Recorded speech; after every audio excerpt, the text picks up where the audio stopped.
2. Hello everybody and welcome to the Plat Chat Awards season. It's episode 160 and I'm joined by Bren, the director of ranting, Mimi, the director of trains and transportation, and Bala, the direction of offering to train people in things that they don't want to be trained in. Was that even this year, actually? I think that was it. Dude, Brandon, that was an outrageous still, moment. Like, if you want, like... that was an outrageous moment. I don't think that even made the awards season, but that is stuck Just with how me, much that good one. stuff's out there. Yeah, exactly, exactly. How's everybody Better doing? year. How you doing, Bren? How you doing, Bren? As I take a sip and a little drink. Yeah, how you doing? Well, it's 22 minutes past 1 in the morning, which I really wanted to be on this episode, and I haven't slept. Well, actually, I woke up at like 8 a.m. So it's pretty late. And if this award show goes late, which listen, I've got an inclination it might, then we'll be approaching like what, 20 hours awake? That's fucking light work. Oh, well, that's good. We'll make no money for this show. That's exactly as we intended it to be. You know, Thank we put you, Bren. $1 million into this award show. The investors, the trophies getting printed out, and there's no money left in it already. Come on. You've not just even Red bankrupted Bulled us up. for 2024. I'm not Red Bulled up. I'm the Red Bull down. I don't have anything in Get my yourself a veins Red right Bull. now. Get yourself a No, little I'm going to bed. You guys can do this. I'll see you guys later. Wake them up when the awards start. Yeah, wake me up with these show stuff. Okay, so later on we're going to be doing the awards. If you've missed it, you could have voted. It was a public voting system. It was a private nominations. We had our directors nominate the best moments of the year. I mean, mostly Kurt. And then the public was able to vote on them. So I'll be reading them out later. We've got, I think, 12 awards, something like that, for 2023. Ooh. And as we head into the next year, I think we need to start off by wrapping up some of the important news, though, from the end of 2023. And we're starting with one that's making my blood boil, honestly. I actually can't believe that they've done this. Icebox is coming back into the map pool. Okay, I'm not that mad about that, as long as they make some changes to it. But to replace Haven? The greatest map of our generation? Well, that's actually DDoS too, but it's okay. It's fine. No worries. That's your generation, mate, not mine. Old man. Dust sucks ass. What are you talking about, Bala? Why would you say that about him? He's an award winner. Sure, I'm sorry. Tell me, why have they taken out Haven? Why have they done this to my boy? I don't know. It's like it was one of the oldest maps without any changes, right? Yes. Yeah. It's the oldest map. It's the oldest map with no changes. Yeah. Yeah, but Bind was also in the game at the exact same time, and that's barely had any changes. They like tweaked some of the took it out though. teleporters. Yeah, okay. No, the Ascent most middle recent load changes for were almost the pretty same amount. serious. I feel like Bind has changed a lot since it came out. Didn't they just tweak the teleporter position, so that was about it? Oh, No, no, they I guess changed they the changed back the of the Yeah, boxes. the back of A, Yeah, the they had bathroom's boxes and positioning stuff. got changed a little bit. Like, Yeah, I guess they did. Yeah. Haven is the Yeah. only map that's been like completely untouched for eons.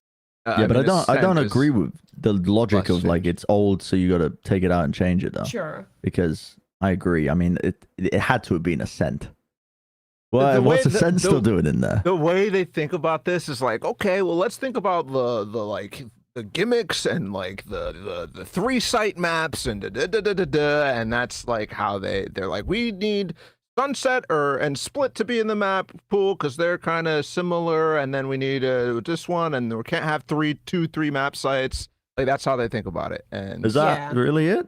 I 100%. think so. Because Why would they take out? There's literally no reason to take out Haven over Ascent in this situation. Well, Other Ascent came than out the 3 later. map site. No, but I Exactly. mean, yes, but I feel like Ascent, there's no other map that plays exactly, or at least similarly macro to it, whereas I feel like you can look at the pool, and if you're thinking about it a certain way, you can see that, like, Lotus and Haven fill the same niche, so why would we repeat that when we could have a map with a different gimmick? Because, yeah, Icebox macro is very different than those two other maps. That is Yes, true. because there's no mid. Yes, because Yeah. they've designed a site where you can't use mid on either attack or defense. They're making changes to it, though. poop. Are they going to They're making redesign? Okay, they every gonna other They blow made it time up changes and like make a new 3 one? times, and they never fixed any of the issues with the map. All right, like, you want to know what I please. want? You want to know Delete what the map. I want added? Pull up Paint, Kurt. I'm gonna direct your cursor. I'm gonna draw a fucking masterpiece. Actually, I might be testing. We've. There's no way. I'm Yeah, down. we might be This computer can Pull it handle up. paint. We can handle paint. Okay, you can handle Paint. All right, can you We draw got me the best Icebox stuff. from memory, please? What's that? Oh, this Just is draw me quickly draw Icebox from Icebox. memory. Just quickly draw Icebox. Kurt. I should be that's literally fun. can't. There we go. Yeah. Oh no. Okay. I mean, that's Okay, actually, kind No, of. help new me, help strategy. me, help Can we me. go to Google and just copy and paste the Okay, Icebox good map? idea. Good idea. Hold on. Give me a moment. Okay, Talk okay. about something else. All right. Distract the audience. Okay. I So, don't know what's happening. The Here's first what round of I'm- illusions. Show them something exciting. Here's what I'm bothered about. Has there ever been a map that got taken out of the pool and had serious changes put back in? Like, what's the largest change they've ever made to a map? I feel like it's normally tweaking some No, 50-50s, that is- moving around some boxes. Do they ever actually... Breeze got pretty Fundamentally They were redesigned. they nuked fundamentally hallway on Oh, yeah. Breeze. changed. But yeah, I suppose. I feel like Breeze still plays not the same, but it's Pearl. like it still has the similar big ideas. What was the Pearl? Pearl change? Pearl with the like only one smoke covering belong between the screen, Yeah. less spammable. It changed the agents Yeah. you played, but it had the same ideas, I feel like. Look Well, at I mean, this. but that actually Oh, addressed the perfect. long. Sure, Yeah. Okay. sure. Anyway. This is Okay. exactly what I want. Okay, so create a underground tunnel from in between B green and B cubby towards the B site, like an underground tunnel. Okay, so the red will be the tunnel here. So Yeah. like, Okay. From like here? from here. What? Yeah, That's but nonsense, just do Brent. it directly into the B site. Wait, Oh, so this? it goes... Oh, No. It goes into the B site. The To B where you where it's planned. labeled B site. It goes Oh, so like under, this? so like a tunnel there. Yeah, but there's like a it's an underground tunnel, so it's a different elevation, and there's like a box or two. Right. Okay, so there's a box or two in the tunnel. So can you draw So the that tunnel means for me? if you lose B green control, then the attackers could take the 2 different routes into the site. So you can't just fight around yellow. You also Yeah, have so to you play, can't like, just defense only on the fight side. around. Yeah, exactly. You need to like fight a little bit further back. Yeah, that's why- a great tunnel. Why did I you like tell that. Kurt the tunnel had to start at B cubby? Why wouldn't it just start at B green? No. I meant like in a straight line, but I like where he's going with this. He's getting. It, he's it is a straight creative line. You with it. just have to imagine because it's otherwise you wouldn't be able to tell that it's an underground. You Okay, know? yeah, that's good. Yeah, I like yeah, that. yeah. That's That's cool. true. That's nice. That's nice. Okay. Okay, so we've got like another way into the site that's like, you know, it's not as good. Like you can easily watch it if you're going like the defenders are favored. And then what we're gonna do is can you like chop off the left side of the map and push the yellow in? Like just can you chop off? oh, like the 2 Like- little nooks on that side.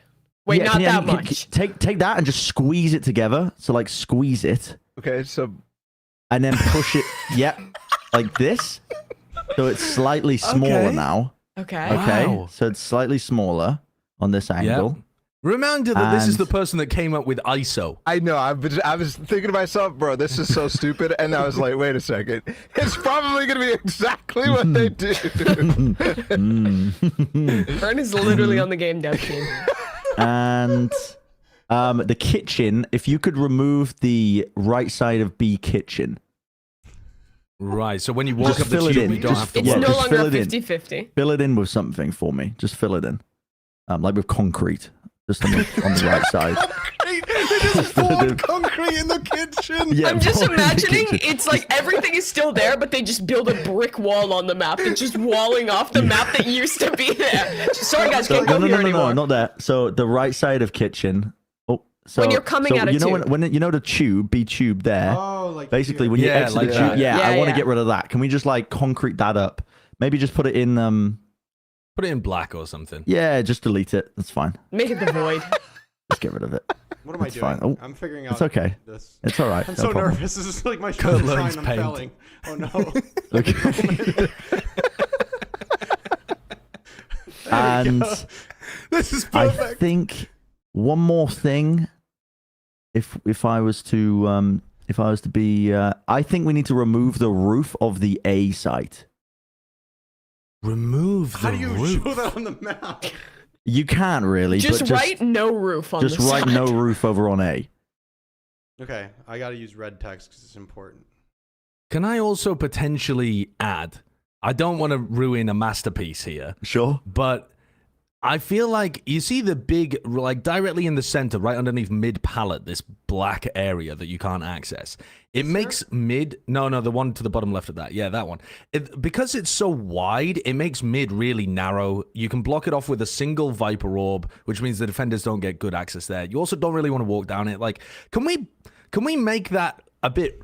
Yeah, like not completely accessible, but let's draw some gray on the left-hand side of it. What if there's just And instead of block it up. Can we being brick up underneath tube? Can we just put bricks there? Actually, that's a What do you mean? terrible idea. What? Oh, no, that's a don't terrible block idea. No, don't brick Don't- up wait. tube. No, I'm not getting no. bricked up for the tube. don't brick it up. I mean- what are you doing here with the? What have you asked our producer to do, Kurt? Okay, no, No, I've this messed is it up. good. No. Okay, No, so what we just is leave this? a little blip. Oh, wait, like, this goes some- crazy. Leave cover in the middle, like think Old Breeze, where there's a big piece of cover, but it's mostly just open in mid. Do that with mid here, and then you can actually split mid legally. Kurt's got rid of the whole of mid. Mid What is is enormous. Wait, no. Come We on. still need some cover there. We've made breeze. No, this looks good. So, Actually, Kurt, can you install a grate on the right side, just underneath mid pallet? Yes, of course. oh, but that doesn't make any sense because you can literally see from spawn to spawn. People. No, because it's like Like it's right elevated. here? That's good. isn't it? Dust 2 has that. That's good. Oh, here we go. What? This Wait, you is want a the grate there that stops people going mid to A? No. A bit deeper down. You can unlock it if you get the key at B green. Yeah, you have to get That's a the. You have great to complete idea. the arc. So, this will be blue. That's amazing. That's awesome. That's amazing. You Could can I have open- another idea? Can Can open you- this up if you get the key? Where's the The key? key. Be yellow. I think they should go all the way to be yellow for the key. Yeah, He is yeah. over Put a here. blue Yeah. orb. Yeah. This is genius. We're actually just teaching people how to play map control defaults by playing the map. They just Yeah. have, if they want to, they want to use the door, they gotta do map That's control. awesome. Kurt, if you're trying to draw a key, be very careful. It doesn't look like a cock and Yeah, ball. I realize that. We're just gonna use colors. Can you fill in the B kitchen concrete? Can you just like fill it in as like black so it's uniform with the rest of the map Yeah. Where? to show what areas aren't The white accessible? section, make it black. Okay, yes. of Yeah, course. beautiful. This area? And then can you go to B tube? And under B tube, I want you to add a pile of exploding barrels. These are props you can pick up and move around the map if you want to. But if you blow them up under B tube, it collapses B tube, thereby nullifying that space and making mid control much stronger for defenders. So Why wouldn't the defenders always blow up the barrels at the start of the round? Because sometimes they're there and sometimes they're not. Oh, Depending on the Yes. round. Damage. Can you add like a percentage, like let's say like 37.5 on the exploding barrels that being seems there? balanced. That seems I'll balanced. make it as like an annotation here. Dude, Thank that's you. sick. Yeah. And if it doesn't spawn on the eco rounds, you just rush under tube Yep. and they can't do shit. That'd be lit. Yep. That's so good. I love what we've cooked here. I like it too. I think we're onto something. If everybody could just post this to all forms of social media saying leaked Icebox changes, that would be fantastic as well. This is we've got actually it what internal finalized. Slack messages in the Riot map development team looks like. They had an MS Paint diagram. What if we got rid of Haven? And it's just paint of Haven X'd out. This looks pretty good, I think. Yeah, I like this. I mean, defender spawn is like just perfect. Apparently, this entire part of the map. Is anything wrong with A? You wouldn't change anything except for Well, no we roof. removed the roof. remove the roof. Pretty Okay. big change. Crazy brim lineups incoming. Yeah. And so I think it might lineups- nerf the lineups because normally they rebound. But honestly, I just want to. Yeah, I those don't know, I really just- common brimstone lineups that everyone was doing on Icebox. No, the rebounding Viper off the Molly. roof. Yeah, Oh, the Ga- Viper Molly, yeah. Ga- Yeah. yeah, Gambit would have like just got nerfed by that. You're right, Brent. Yeah. Yeah, the Crazy Raccoon would have won. Remove the Gnats roof. brimstone. No more post plant from back belt. Well, it's harder to play it because it takes longer. That's the reason. I They should removed the add roof. they should add You could lightning still where throw if you mollies on the ground. You know that, Brent, right? Yeah, but they have to open themselves wide. Yeah. They can't just hide like little You know there's cowards. walls. remove them. They weren't. Take they down the weren't- walls. What do you mean walls? Are they, They weren't ghosting using through the them? roof for cover. No, but you guys, okay, Kurt, I'm going to need you He's to saying annotate this because Yeah. you guys are just not grasping what I'm getting here.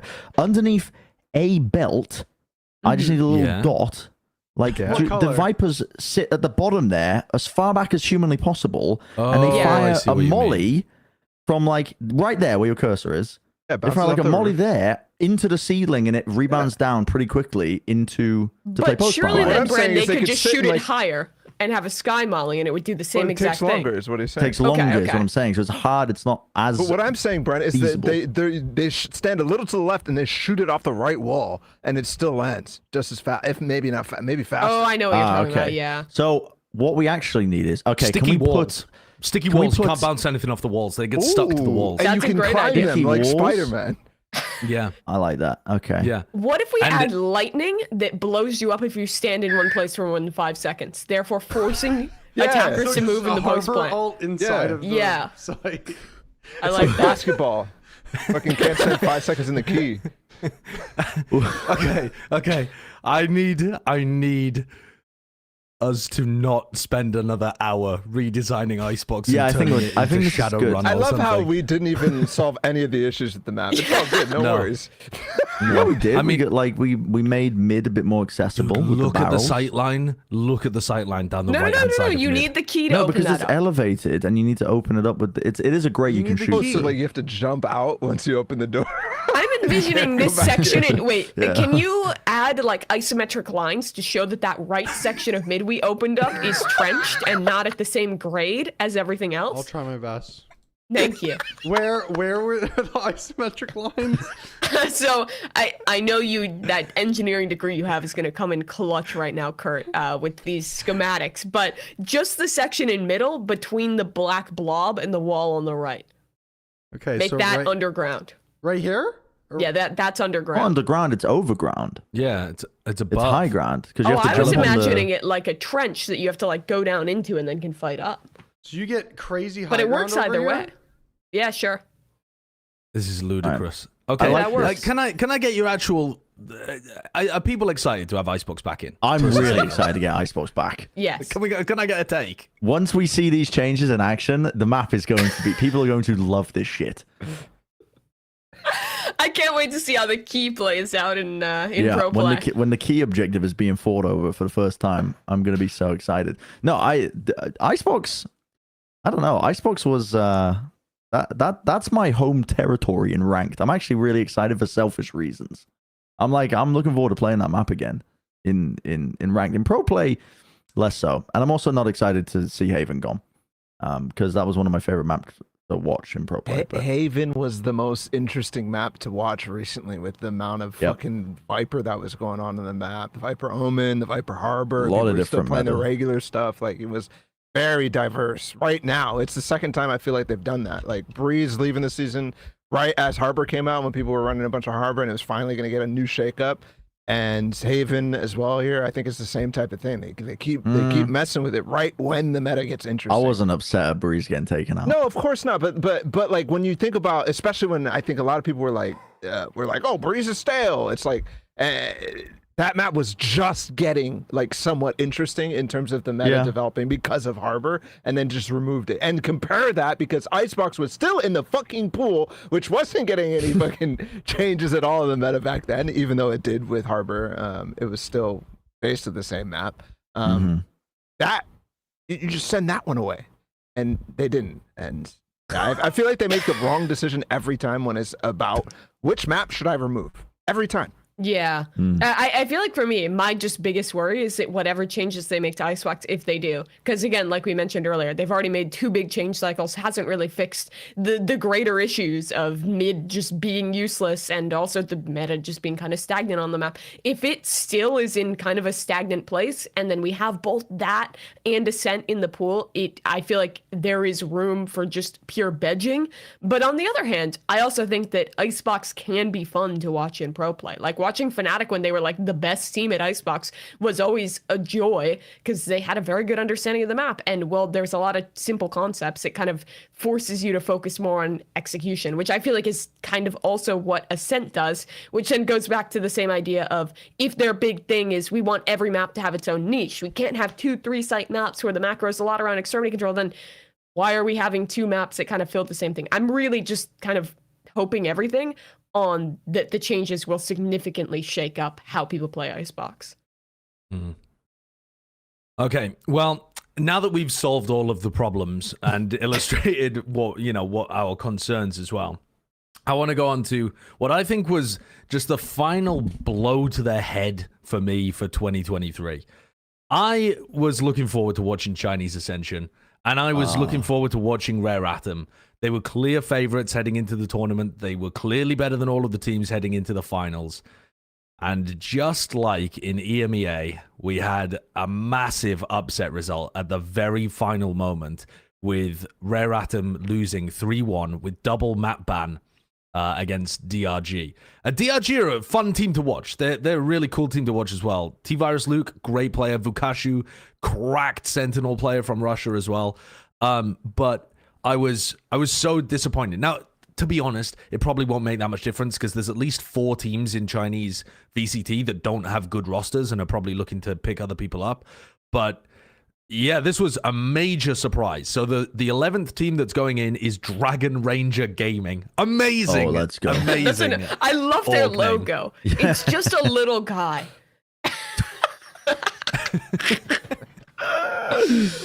Doesn't Their exist. Their handle logo is is cool. DR_info. I don't think That's right. awesome. DRG respect that. official is the new one. I don't know why it's not updated on VLR. DRG Gaming DRG official? official. No, just Oh, official. DRG official. Now they're official. Now that they've made it into DRG VCT. official. They're in the big league. That's not hell that's is not the right this? one. A fickle. It's misspelled, bro. It's without the I. Oh, no Wait, it's way. misspelled? Yes, dude. Oh my god. Oh. Oh.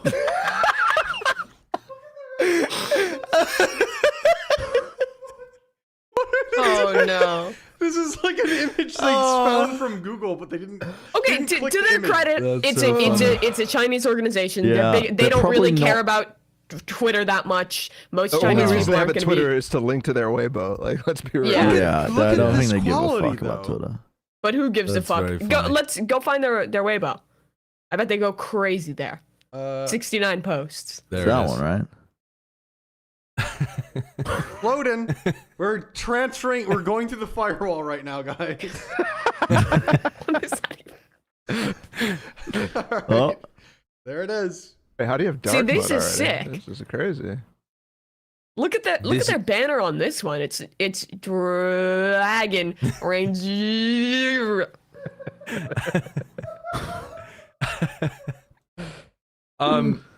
Anyways, they I won.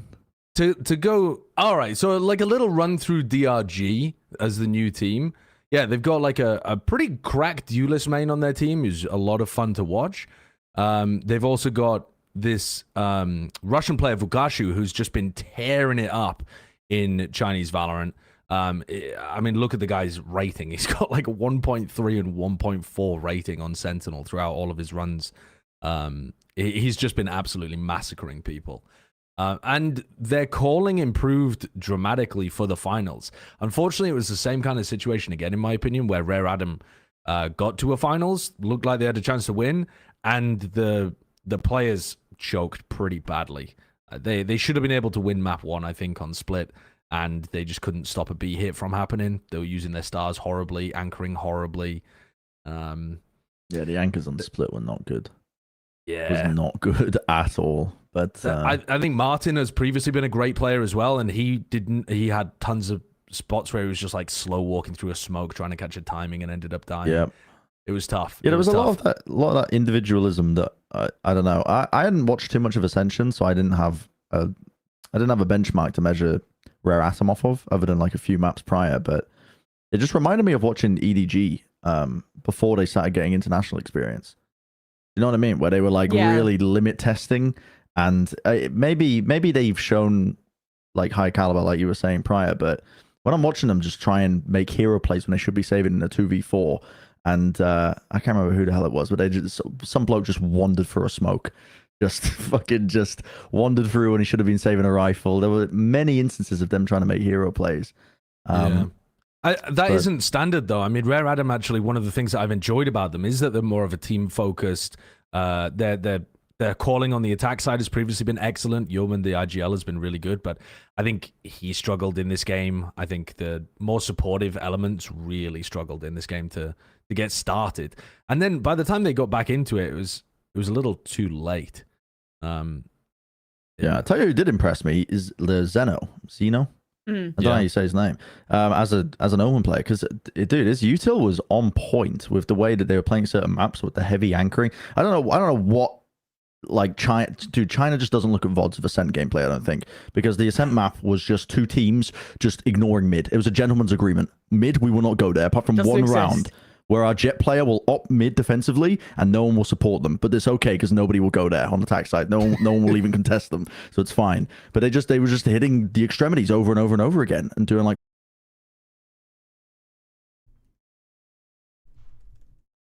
Oh, we're back. We're back. All right, we Oh. should still be live. We are live. We are live. Okay. Okay. Still be Hi, live. guys. That was Sick. bizarre. That was a Yeah. little funny moment. Yeah, for those who don't What just know, happened? Some my of the internet internet's just been died. going. But I think on the VOD, it's just going to skip forward, so it might be a little odd, but that's a little funny. Okay, well, hello, VOD watchers. We just had a jump forward in time. Welcome to Welcome time to the traveling future. with Plat Chat. Yeah. Yeah, it's actually quite weird, Brent, because they were previously rotating two Smokes players, Yuchin and Zeno, and they've just started playing more and more and more Zeno, the deeper in the tournament they've gotten. And he's had some maps where he looked terrible and some maps where he's looked amazing, and I think they're just trying to get him more and more consistent, I guess. Yeah, the 'Cause man I is agree, a he fucking. looked He's better. actually a crackhead on Omen. Like he limit tests Omen like I've never seen before. Like he's got paranoia. There's one instance of where he's just controlling B main of split by himself. You know how Omen's doing. They'll just TP out if they get overwhelmed. And he like paranoid for the Heaven players holding from B main, and then I don't know. Yeah, He's just that was I don't know. He was just he was really one of the things I always look for as well with Smokes players is just how on point they are with defensive, like supportive smokes to help like anchoring players, like splitting up sides and stuff, and how on point they are with that kind of stuff. And he was usually there for it. It was actually, I thought it was one of the big reasons why they did so well on Ascent. I think map as well. Also, as with most situations, as with Rare Adam against EDG earlier on in the year as well, like a month ago, whenever they played, it's not just Rare Adam choking. It's also that the opponent that they're playing against it ends up performing better than I think they're expecting. Yeah. Because EDG went nuts in that final. That was the one where Kankan got 2 aces. Yeah. Was it back to back? No, I don't think it was. Yeah, Was it back to back? Yeah, that's absurd. And then DRG played a lot better here. If you've got any chance, Kurt, to pull up round 19 and 20 of split after this, it's like ridiculous situations. The DRG players, I think, came into this match with a lot of kind of fuck you confidence, and it seems to have rattled Rare Atom, and I think that's to be expected from a lot of the Chinese teams because they don't have a huge amount of experience, a lot of them, other than EDG. The top level has rotated around so much. Yeah. I feel like, though, what we wait for this to be pulled up, though, like you were saying, with, the kind of the Chinese league coming together just ahead of this year and with a lot of teams still looking for players and trying to figure that out, I think we will definitely see most, if not all of these Rare Atom guys get picked up. Stu in particular was fucking doing ridiculous stuff this crazy. entire series. He was single-handedly lifting with the weight, with just the pure strength of Atlas to try and keep his team in this game. And it still wasn't enough in some of these maps, but he looks insane. A lot of these other guys are playing well too. Martinwood's good throughout the tournament. He impressed me with some of his stuff on the Sentinel role. But yeah, I think we should probably see most of these guys get a home on one of these other rosters that's been picked up for franchising. Dude, I'm telling you, could put together that that's the Korean super team with all the free agents, the restricted free agents, the players that are going to be available. I'm telling you, You can't do that in China, You though. can't do that in China though. no, I'm saying another APAC APAC team just kick everybody, bro. Just fucking get rid of everybody. I don't know who. Just one of the teams, just like get rid The of them. only team that Well- not it's what the fuck is it? Brent is gunning for his Korean Detonation. license. That's he the wants to only live team. there. There's, License. there's a Detonation? bunch. Visa. Yeah. Detonation Focus Me. Is that who you mean? Just Yeah, get rid that's of the all Yeah, of them. I guess Detonation, or just any Dude, team that wants to do it. Sorry, look at these rounds though, right? So this is you've got Luke is going to be peaking mid in this round, and Luke's been really impressive in the latter stages of this tournament, but he's still not been better than Stu overall, and he hasn't been better than I remember this. Spring as well, generally speaking. But in the last like few matches of this tournament, Luke has just been on, I don't know, some kind of a heater. And he pops off. He spots the This is so op. silly. Oh, that is just a disgusting shot there for the 2K. And then they have a spam setup off the cam in B Heaven as well to catch Martin over here too. That just looks so clean. They just have the cam catching onto Martin's feet and then they spam and kill him and it looks really good. And then in the next round you have Luke getting a 2K with a shorty as they hit A main, which is just That was absolutely ridiculous. bonkers. Just Yeah. stupid. When Yeah, he's he like gets trying to mad. delay forever. The guy was nasty. In my mind, yeah, maybe he hasn't been like as consistent as Stu, but like because Stu was one of the few people who was actually doing anything on this map, he was like keeping them in the too. Luke was just going crazy. Definitely. I mean, Luke, look at this. 125 player deleted, 150 player deleted. I love that he It's just is still running forward. He did not let go of W that entire sequence. I was trying to Yeah. like listen to see where he went, like, and I thought he fell into sight. I thought the showstopper was killing him, but it's just in their cage. Just run Yeah. forward. It just I went feel to like hell and then being an jumped back into the observer- cage with the stun.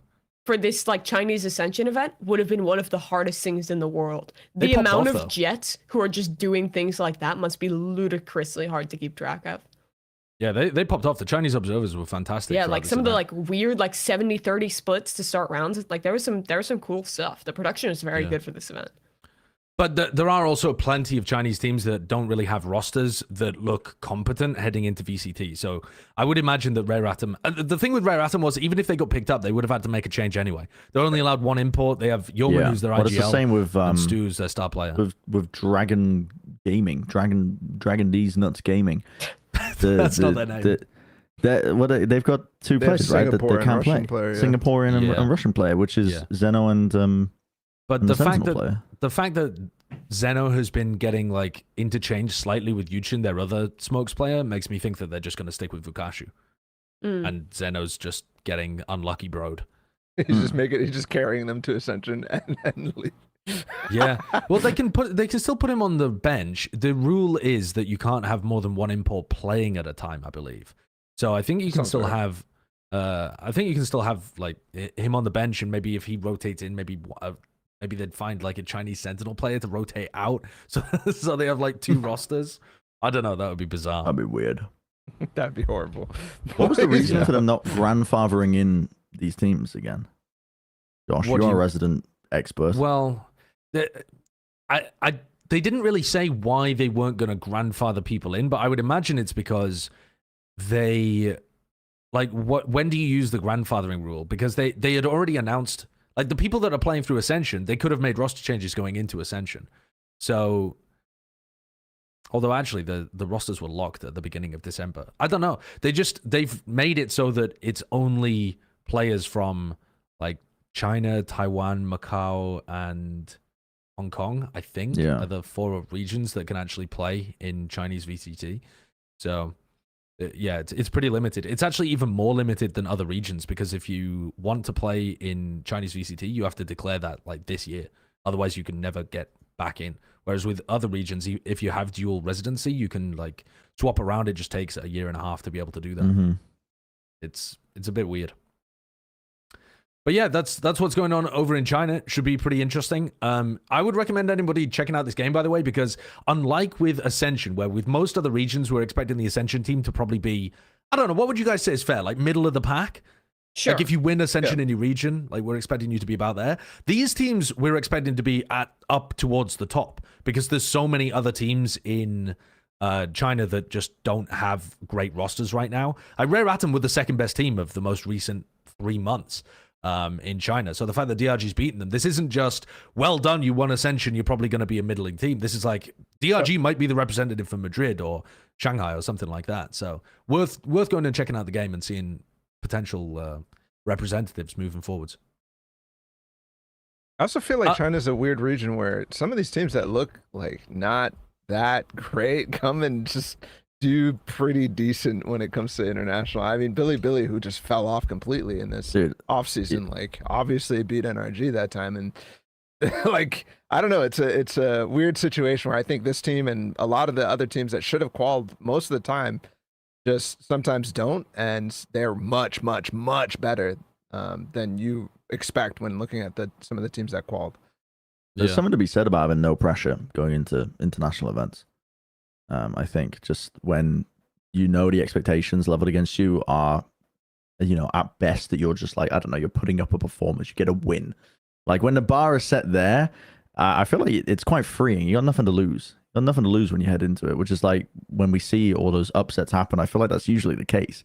It's like you're up against, I don't know, fucking how many times did Optic lose to Xerxia? I mean, like twice in groups, right? Like there's like instances. Why is it always happening to the Optic core as well? Actually, they love getting upset. There's something going on there, yeah. But I don't know. There's something to be said about just having just absolutely minimal expectations going into the event, just trying to do as best as you possibly can, and not being upset at yourself if you don't go far into the tournament, because it does free up teams to just absolutely pop off. Yeah. Let's talk about NRG. NRG's roster finally being announced. So on the other side of things, it is what we expected, right? So if you're expecting us to do a song and dance about it and really go through everything we've been saying for months, you're not going to get that in this episode. But we did actually get a really cool piece of information, which was that Ethan is going to be the IGL for this team. The weird theory crafted about, like, I think 3 different people, Marved, Crashies, and Ethan being IGL. Those were the primary 3 candidates that all had different reasons why you might want them to be leading the team. So what do you think about the fact that it's going to be Ethan having the reins? Do you expect him to be immediately great? Do you think he'll need some time? What's the thoughts over here? I think he's going to be all good. I've seen so much discourse on Twitter that's just, how dare they not have a dedicated IGL? Ethan has only just emerged from the primordial soup. His brain is that of an infant. He's never made a decision before. NRG is going to be the worst team in the league.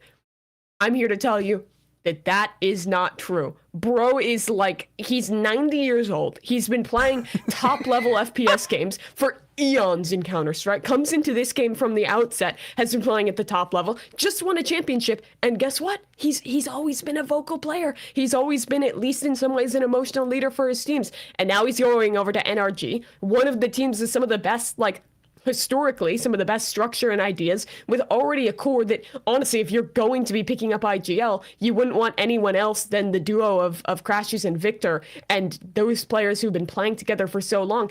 I think it's an easy transition, honestly, for him to come in, to pick up the IGLing reins. I'm not saying the team will be good instantly, and I'm not saying the IGLing will be perfect, but I think if there was someone to pick it up, people are making way too big of a stink about him not being able to IGL. I don't think there's as big of a jump as people think for a player like him to be able to slot into that role. Yeah, I only hope that it doesn't I mean, it will probably have like some sort of degradation on his like performance. You know what I mean? Like because Ethan was looking like one of the best players, I think, at most of the events. Every time he played, at least one of the most consistent and intelligent. Whenever you watched him, like the way he handled scenarios, the way he handled either clutches or just in the moment, he always knew what it seemed like the percentage play to make. It's like he's playing with wall hacks or something when you watch him on his POV.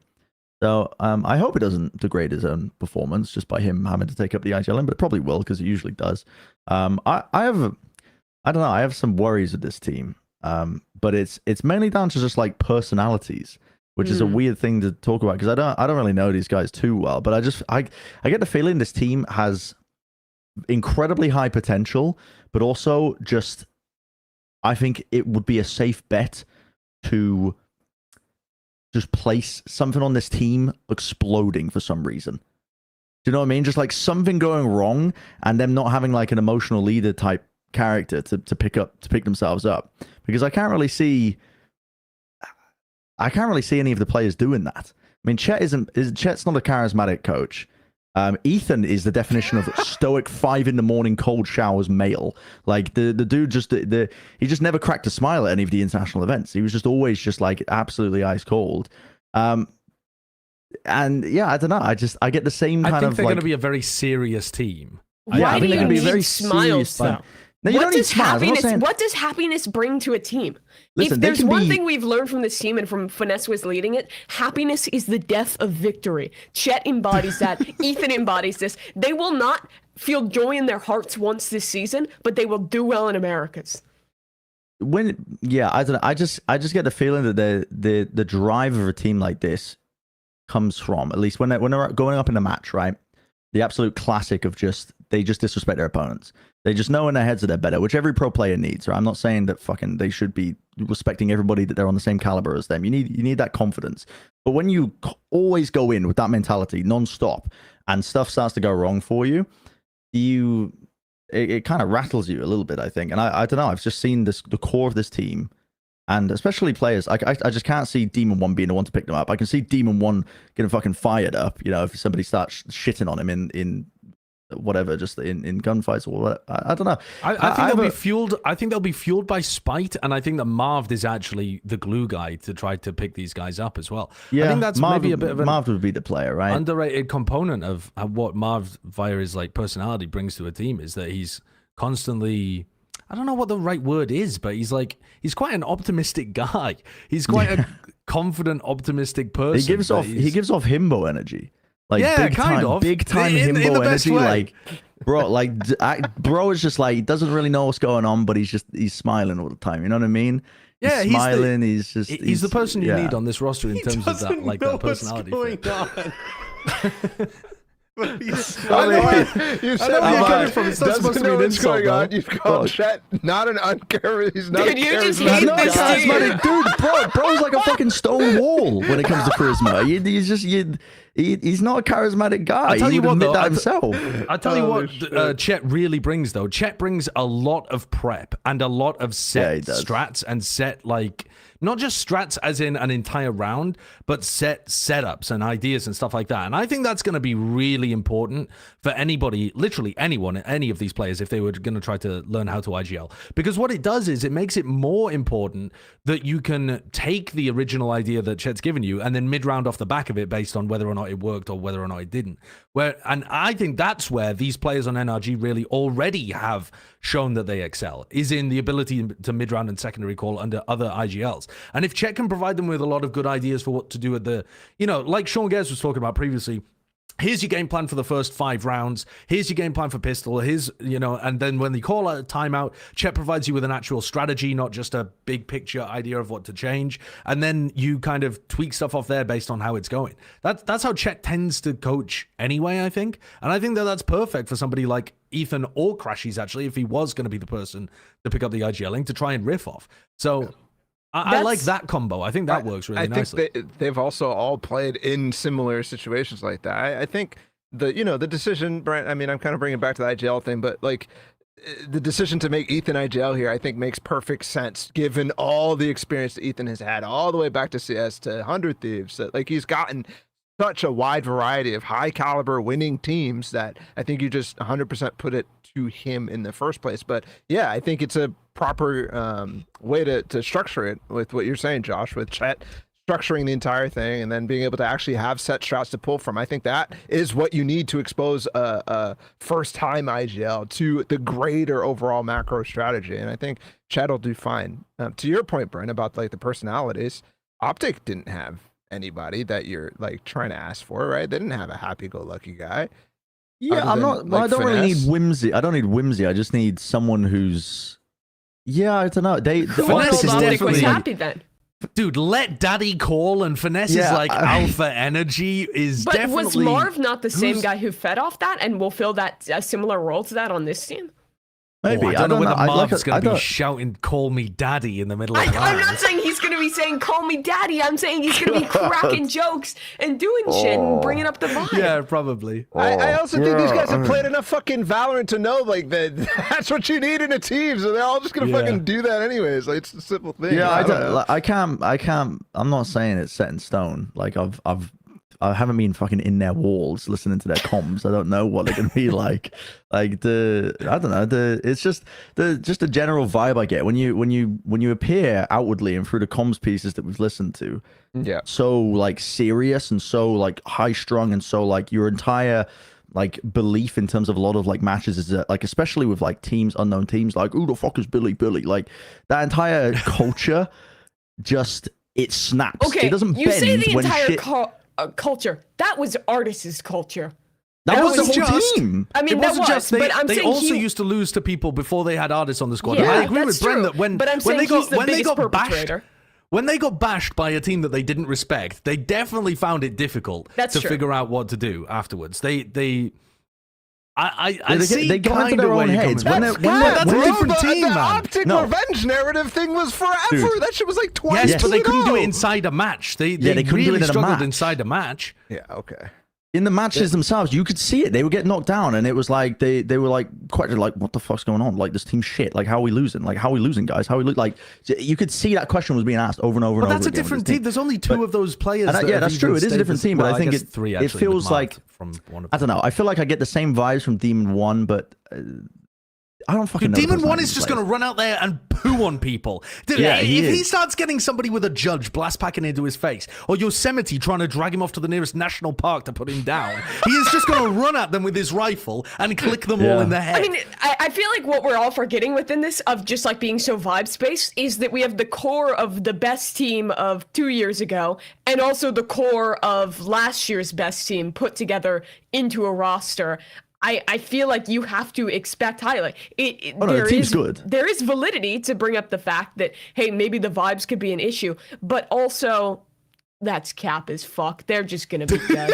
Dude, you guys are making I'm shit just a up. hater. Isn't Ethan What like do you mean? really good friends with Chet, and then Chet Yes, has been yes. with Marv, They're and literally Victor, and besties. Crashies? So, Yeah, like the we- only I'm just a actual fucking new hater. factor is Demon One. Well, Yes. the being Yeah. friends doesn't mean the vibes are good in the server all the What? time. Like, what do you mean? I think that yeah, but it helps. does mean that you can normally resolve it fairly easily. Yes. Like, Or have- if you're you have mad a at longer each other, you relationship can with someone- discuss. Yeah, I think they're going to be fine. I'm not worried about that. Bren's just brought this up and got us spiraling down a I'm just a pathway. fucking hater. Are we I'm worried just a about their hater. streaming time though? I mean, I really think that True. Marv was a streamer last year. I think it might be a little too high. I think it's sad actually that they hired a streamer for that position. Yeah. Why didn't they, They get a keep proper doing it smokes too. player? Last year they got some for a smokes player too. Like that's their problem. Hello. It's tragic, honestly. It's tragic. All right, let's go from one team that Bren is speculating is going to have a fiery explosion halfway through the year. No, I said they could do well. I said they could do well. To a team that's actually having some kind of fiery explosion on Christmas Eve or something. Something absolutely bizarre has been happening within the Leviatán camp, according to reports from a couple of different people around the scene. I think it was Lembo, right, that did the primary report on this, and then did some updating of it after somebody that was like a blood relative to one of the players was trying to correct the report on Reddit as well. Some bizarre shit is happening inside Leviatán, but as far as I can make out, and please correct me if there's more updated info on this, the rumors are that they're having disagreements internally with Nozwa, or they were looking to try to replace Nozwa with Com earlier on in the season, and they had a group meeting and are trying to force Nozwa out, and it happened on Christmas Eve or something? Have I got that roughly correct? Yeah. I think What? so, but I don't know. Yeah, it's all over. But also, this is really harsh. I mean, listen, it was Christmas, but I would make this change. Oh, yeah. Dude, happy Christmas. I'll You're be gone. Scrooge. What do you mean? Nozwa's I a would former make this IGL change. player. He's been performing really well on this team. I think Just- it was I think it was a travesty that Com wasn't even being looked at. Like you could just tell from the social media posts, everybody's posting prison break gifs all over socials, and Com's like, "Oh, must be nice, guys, must be nice." Com the last few international events he played with EG, I've never seen a player level up as much as him, because I genuinely I had no hope at all before that year, and he leveled up so much in terms of his intelligence in the clutch, his confidence winning fights, his level of dedication as well. I mean, the amount of like just niche knowledge and prep that obviously his team is helping with, but like just that came from the guy. He was fantastic. So I was like, I don't know, I would make this. Yeah, that's what I mean. Like, he's posting this all the time. Dude, I would make this change if I was left. King is already the only surviving player from Leviatán. King is already the only surviving player from the original Leviatán roster that made it to an international event.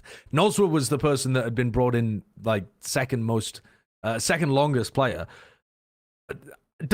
I guess the point being, why would you need to make a change like this? I suppose in theory you could make an argument for it being a bit of an upgrade if you really thought the com was outrageously good last year, which he was at the end of the year. I think he was spectacular for the second half of the year. But why would you need to make a change like this? Why would this even be something that you wanted to do? Because they want to build a super team. Because they want to build a super team and he's available. My mind is so boggled by the amount of different places that I've seen this go that I can't even speculate, because I've seen like 3 different reasons. Number one, King and now Nosra were having arguments the entirety of last year, and they wanted to change this forever, and now they're just finally doing it. To the management wanted Nosra gone for some. I don't even know, man. There's so many different things that I can't see a reason why you would want to, other than to make it a little bit more international, to make maybe Trexx more comfortable, and to like make the English speaking transition like a little bit better. I don't know. The only info that I have about any potential disagreement, because I'm not an insider for Leviatán or anything, but from what we had an interview with Nosra last year at VCT Americas where he was saying that he had been wanting the team to focus much more on trying to anti-strat and trying to move away from such set ideas, and that obviously, we also heard the interview with Owner where he said, I don't believe in anti-stratting. You just have to play your own game. And so that was already in my head, like, immediate, hello, there's a very different set of opinions here. And I didn't really, obviously, King directed the team alongside Owner's direction and went in that direction. But that doesn't mean that King actually believed in what Owner was saying necessarily. He might just be being a good IGL listening to his coach. So I don't think that necessarily infers that there was problems between Nosra and King in terms of how they read the game, but I suppose there could be. Yeah. There just isn't enough I feel info like this here. is more just like an opportunistic, hey guys, no one's signing Calm. He was fucking insane last year. We're already kind of blowing up this being a Spanish-speaking team. Fuck it, we ball. If we can get Calm, that's awesome. I feel like any team would want that. It's just weird that it's accompanied with all this bullshit. Sure, you know what I mean? Like if that was all that was reported, I'd be like, yeah, okay, cool. This is like good. I think it's an upgrade. But with the rest of it, it's like, oh my goodness, red flags all around, including with what you just said, Josh. Like bringing that back up, it's like this all starts to be a pattern that. But the thing is also, all of last year's team is now nuked. Goodbye problems. Goodbye drama Monday. It's time for a completely new Leviatán with some really good players. Yeah, guess what? Also, it's a brand new Leviatán that barely has its identity as being a Latin American team anymore. I mean, if they are going to bring in Com, you've got King and Mazzino, and that's it. And I could see Mazzino getting replaced as well at some point later down the line too. To be honest, I mean, King feels like. Am I right in saying King's just always been the best player to come out of the Latam region? I feel like he. I suppose Sadak, right? Because he's Argentinian. Yeah, I think. King. Would you have Kesnet above King though? No, not now. But you said always. Like. Oh right. Okay. Yeah, I see what you mean. Yeah. But he's certainly been like top 3 out of the region, so he's going to survive a rebuild. But if I was a Leviatán fan, I think I'd be pretty pissed because I don't think the value of getting Com over Nosra is actually that high. Unless there are big internal things behind the scenes. But if you're looking at it purely from an opportunistic point of view, I don't think you're actually upgrading a huge amount. I don't mean that because Com's bad, but I think Nosra was really good last year. I think he was a very good initiator player. I think he provides a lot of flexibility to the team in a similar way to what Com would provide. and he's also had calling experience in the past, and presumably is a fairly vocal player. I don't see it being a massive. There's something upgrade. more. There's something more that's getting placed on the scales here. You know what I mean? Because like I do agree. I mean, if I was going purely off of upgrades, yeah, Com is an upgrade over Noswa, I would say. But Noswa's still a good player. So there's, I think to make a change like this, there has to be something a little bit more. And on Christmas Eve, That all shit, days, man. Moneyball. We don't give a Unbelievable. crap about Christmas Day. Moneyball. This is a +2 raw at least, bro. At least. Come on now. Do you think they got Com for cheaper than Noswa? No, but they don't care. Okay. Well, when you said Moneyball, I thought you meant like they're Well, getting a maybe. bargain I don't because know. EG are selling them off at half price. for value per dollar, 100%. Yeah, Right. Okay. but Com okay. is more expensive. right. But okay. value per dollar, like now we're talking. Like championships average for Com is 1. For Noswort, -2. You know what I mean? Like it's Yeah, fucking easy. Do the it's math. True. Yeah, Okay. I did it in my head. It's That's weighing- awesome. It's adding up. Does this concern you about? So I think a lot of the Spanish-speaking community are concerned that this bodes bad tidings for Leviatán just generally. Because if you're having drama in the off-season, before some of the teams have even really started scrimming properly for 2024, that might be a bad sign. Does it bother any of you in that sense? Because this Leviatán squad should be fighting for the top Sure. of Americas. They should be fighting to try to go to Madrid. I feel like you can raise concerns, but I really don't want to read too deeply into drama. I feel like it's still so early days. We don't really know enough to make that happen. What does kind of concern me a little bit, and this is kind of moving off of your initial question, is that they are kind of removing the team's identity, like you mentioned earlier. Like, it's one of only 2 LATAM squads in Americas, and at this point, this is like a full international roster that is going to be, at that point, 2 NA players, 1 Brazilian player, and you're left with only 2 people who are actually from Latin America competing on the squad. I feel like that does remove a lot of what this team was. Like, they were like the Latin American representative for so long. Once they overtook Crew, that was like their whole thing. They were a team people could get behind, and that's kind of gone now. And I guess with the format of Americas being so international with no import rules, I feel like that is kind of inevitable for teams to end up as mixing pots. But I feel like there is kind of a sadness there for the LATAM fans who have been with this team since the beginning, to lose out on one of the only 2 teams they really get to watch at the top level. Can I hit think you with another? Oh, go on, Bala. I think there's definitely some concern to be had, especially. Oh, you guys want drama? Follow this train of thought, okay? Loud. After Tokyo, what are the reports? Aspas staying in the U.S., staying with his girlfriend. He was practicing in Brazil without Aspas, blah, blah, blah. Now, Aspas joins Leviatán. Drama. All of a sudden. Where's he my at God. right Curious. now? Oh, Curious. Where's he at right now? Huh? Oh, curious. Yeah. everywhere Aspas goes, failure follows. We've always But said guys, hold on. You're forgetting one thing. It's not Drama Wednesday. It's Tuesday today. Oh, what the fuck are you talking about? We can't talk about dramas. We're not allowed. Oh, I see. It's Okay, only on I Wednesdays. do have Actual- another serious Sorry, go ahead. take though to follow up on this, which is that there is an angle, right, of the fans being annoyed because Leviatán have lost their identity to some degree, but I also think that there's a serious point here too, in that this almost seems like a move towards the inevitable American, like USization of all of these teams, because you're agree. playing in the US. Bum, bum, bum.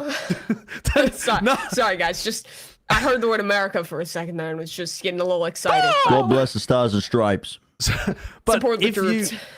if the Americas region is in the US and is not going to be providing a good atmosphere for other people, so when they move to play in VCT Americas, if those players end up underperforming because they're further away from home, and if the regions that are like in LATAM or Brazil can't scrim, the tier 2 regions can't scrim against anybody, and so they're getting worse as well.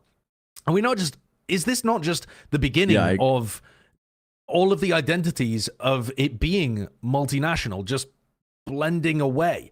Not in the sense that it's really cool to see these mixed rosters, but in the sense that we're actually just going to go more and more towards having fewer and fewer and fewer Latin and Brazilian players in the league as people go towards the people that are able to thrive in LA. Yes. That concerns me. Yeah, I think it's a bit of a worry. It's part of the problem with the fact that they've done this regional league for the Americas, and it's an entire continent that stretches like what, fucking 5,000 miles wide and bottom it's down. two continents. Yeah, I mean it's the entirety of the Americas, right? But what's the solution to that? I mean, you run portions of the league in South America, so that you force the teams to then go over there, and then it's like, you know, it evens it out in terms of like players playing away from the home country if you're like an American player, and also scrum experience gets dished out. Make to it the other even for teams. everybody. Put them in some absolute shithole area of the USA where Like even Los the Angeles. US players don't want to be. No, well.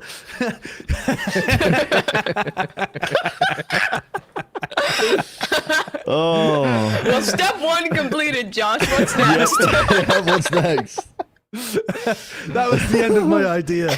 So really, it hasn't worked very well, has it? No, All right, but oh, sorry. No, we have 3 splits. We have 3 regions. Yeah. There we go. Simple. Just split it Yeah.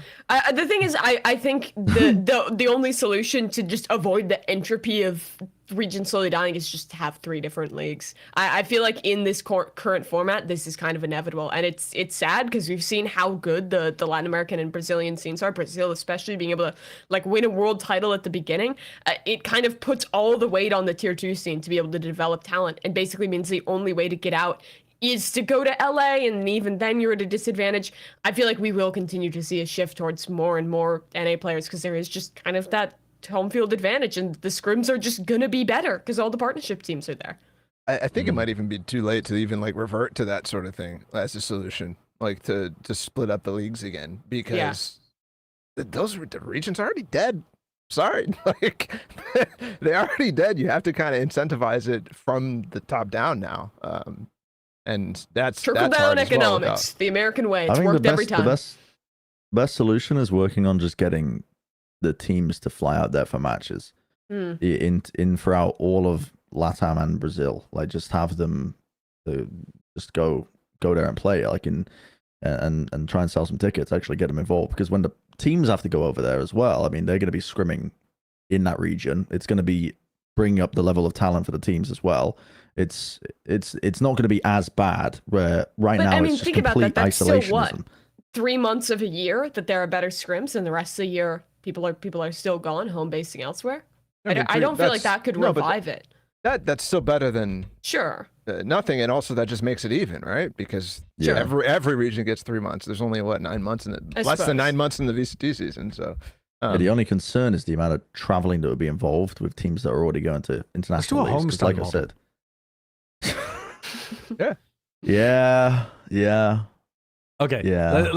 Let's move on to the next piece of news, though, because this one's pretty interesting too. Alejandro Gomez is reporting that Trexx has reached a verbal agreement with Vitality. So formerly with Koi, and we assumed that Trexx was going to be with Koi this year as well. Trexx has reportedly reached a verbal agreement with Vitality and would be replacing Destrian as well, who has recently made the shift over from playing full-time Initiator, where Bren was in love with him, to playing full-time Smokes, swapping between like primary Smokes and I think he did Viper, play depending on the Smokes as well. Yeah, I think he here played and the there Smokes in the beforehand. the double Smokes Yeah. comps previously, right? But But he was mostly playing Initiator for But them. yeah, this was a surprising change for me. I mean, not necessarily. I mean, Trexx is a really good player. I think he was like one of the bright spots for what was it, Koi, prior. So Guild. yeah, say again. Guild? Are you thinking of? I mean, obviously it was on Koi, but I don't know. If Yeah, it was a but massive bright spot. I mean, this year. Gildy was. I mean, that's a no-brainer. The dude was. Yeah, it was fantastic. So yeah, I think it's a good pickup. But I'm just wondering, one, how the roles will work out, and two, who's calling now for them.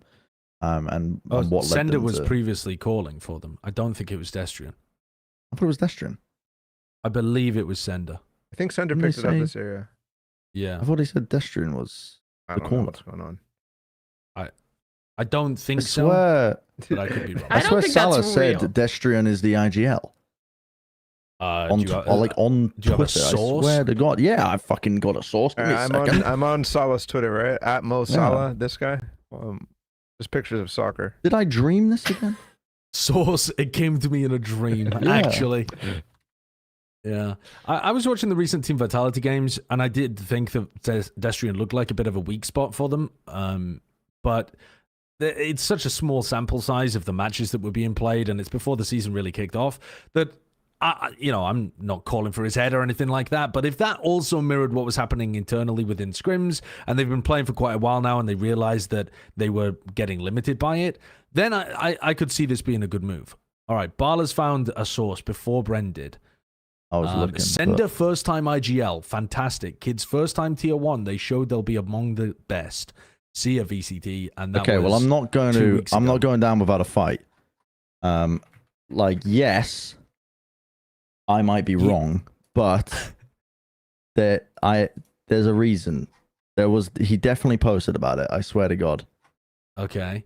Well, he literally tweeted that Sender's the IGL, but he also said Sender was first time IGLing December 17th, so maybe Destrian was doing some of it before that, though I don't know really what that would be, Bran. Dude, I'm going to find this. I swear to God. All right. Anyway, I think Trexx is outrageously good. I think Trexx had got himself into a really bad position playing on Koi, to be honest. I don't have too much faith in that team, and I think that Trexx is way too good of a player to be stuck in a bit of a dysfunctional roster like that. And I think that this is going to open up the roles on Vitality massively, because now if Trexx wants to play full-time Sentinel, Safe can go and play whatever the fuck he wants. But I mean, something more active like the Viper role, which also flexes over to Initiator, would be so good for Safe. Yeah, I think this is a pure upgrade, and everybody should be even more excited about Vitality, more so than even the little hype we got after Convergence. I think this team is real, Trexx real. good. Yeah. And this is a significant upgrade. Like, I believe that Calm over Nozzer was a significant upgrade too, but like this one, I don't think can be argued. Yeah. Dude, I fucking made this shit up. Dude, Well, I've just good. found a tweet from him from September saying that Sender's going to be the IGL. Well, I made this shit up. there's no helping you. Actual Do you source want that to came you in a apologize? I dream. mean, I don't know. Like, No, what I'm happened doubling to the down. battle?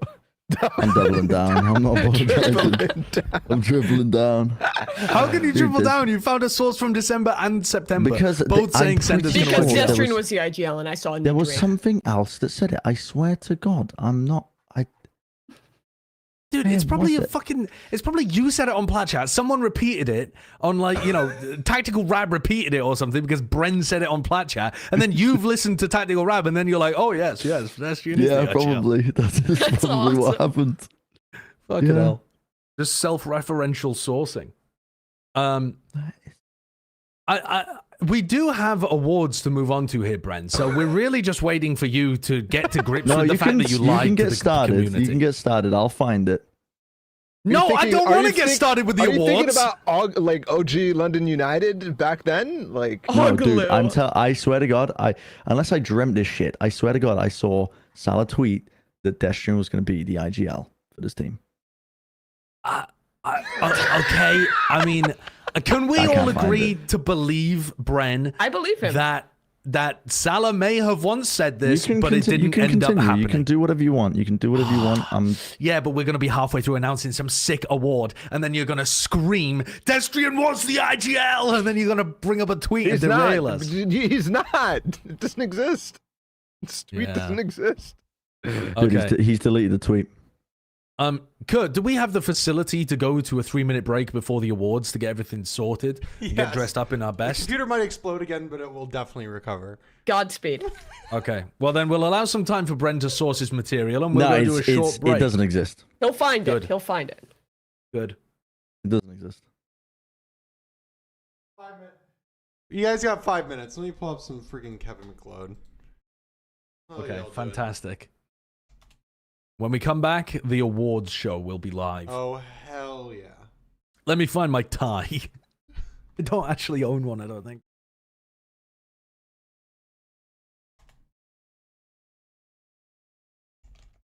Thanks for members, everybody. Thanks for members. The screen is like years old. I don't think it's updated in a long time. That's okay. Thank you for being a I member. like seeing sizable yeet. They can hear us. Yeah. Yep, they can hear us. All right, my brain's slowing down. Okay. Luckily, has we're getting been into the slow all fun morning. part. Yeah, we have really quiet music. I'll turn it up a tiny bit.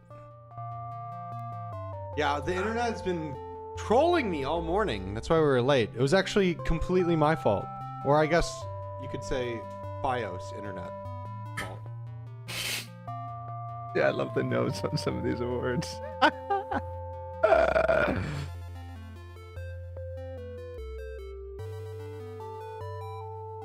I feel We like I'm didn't playing talk about Mini Stardew coming Valley. back to the Fnatic. There we go. Alright. We talked about it. He's back. He's never coming on Plat again. He's banned. Big news. It is big news that he's back though.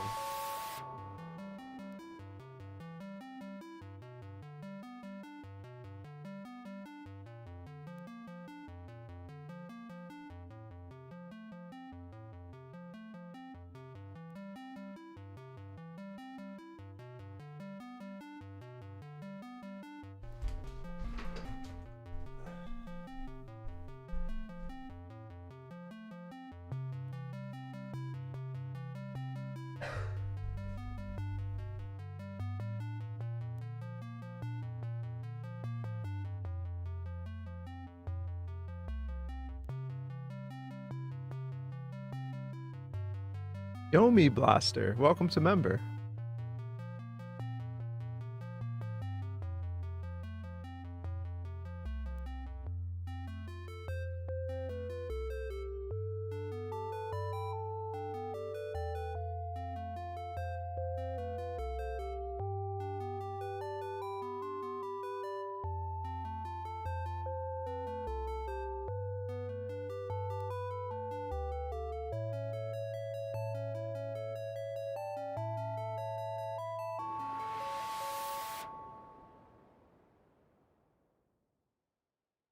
Hello.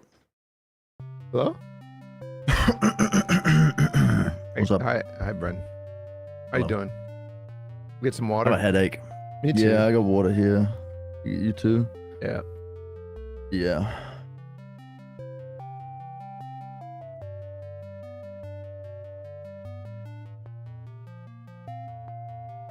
You guys DayZing it up?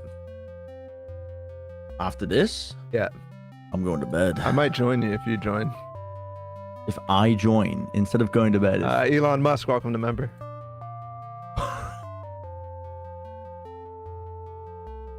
Yeah, if you play DayZ, I'll come play DayZ. I'm going to bed. I'm going to bed. I would love to hang out with Bala when it's not. I mean, when are we gonna get done with this? Probably like 2 hours from now. 1 hour.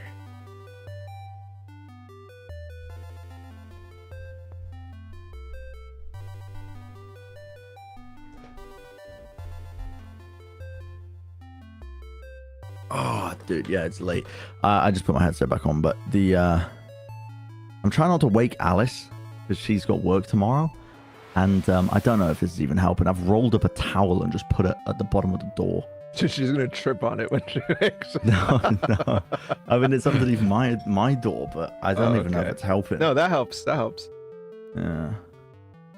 You should buy a white noise machine in her room or Yeah. outside the door. That would help. Would definitely help. Yeah, those are the best. I love mine. Yeah. 10, 9. Music begins fading now. Fade our music. All right, cut to cam. Get ready. Ready cams. Ready desk. All right, go desk. Hello there. Thank you. Sorry, I'm just getting word from my producer. All right, welcome back to the Plat Chat Awards. We've already finished with the Trexx to Team Vitality. Take that away. So, welcome to the 2023 Plat Chat Awards. It's the end of the year, the beginning of the new. So, let's take a look at the stupidest moments from 2023 and some of the best moments as well, actually. So, our first award, just to let you know how all of this has been done, we've had some nominations. They got put up. We came up with a bunch of different categories, and then you, the people, got to vote on what won. So, yeah, complete popularity contest, and we'll just see what you ended up voting for. So I have my faithful assistant has handed me a bunch of these envelopes, and our first award is the best production mishap of the year. And the nominees are: the show starts with the stream left open in the background.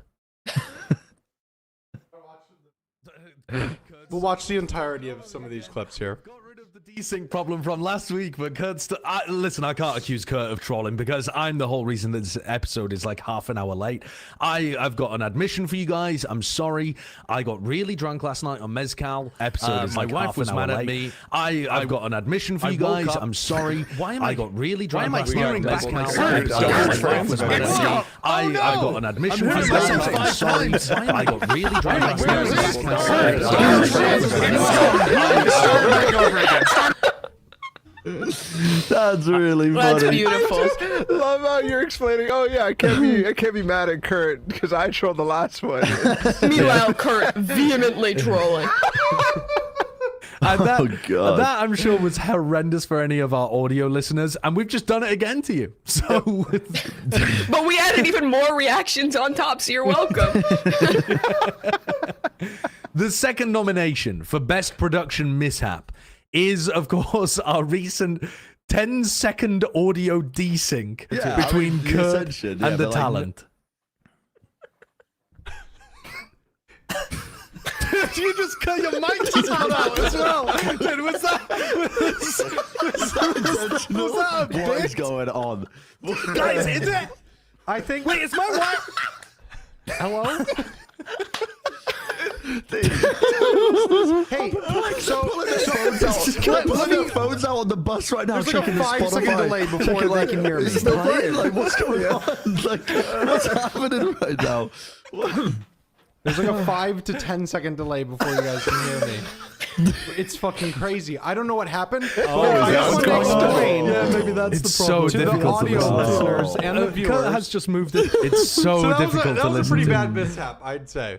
Is like that how- real Kurt or past? My brain is slowly This is real frying. Kurt. So, speaking of, most of these production mishaps have happened after I moved. Verizon Fios. Yeah. We had another production mishap, but we didn't go live today because the internet is just doing whatever same it thing was feels happening. like. Yeah. Yeah. So, shout out to Verizon Fios. I'm gonna have to get that fixed at some point. And in a very rare final nomination here, though, we've got a production mishap that wasn't done by our legendary producer, Kurt. We have the episode where Sideshow produces an episode with his mic muted. So let's have a look at the beginning of this one. What is Mario doing?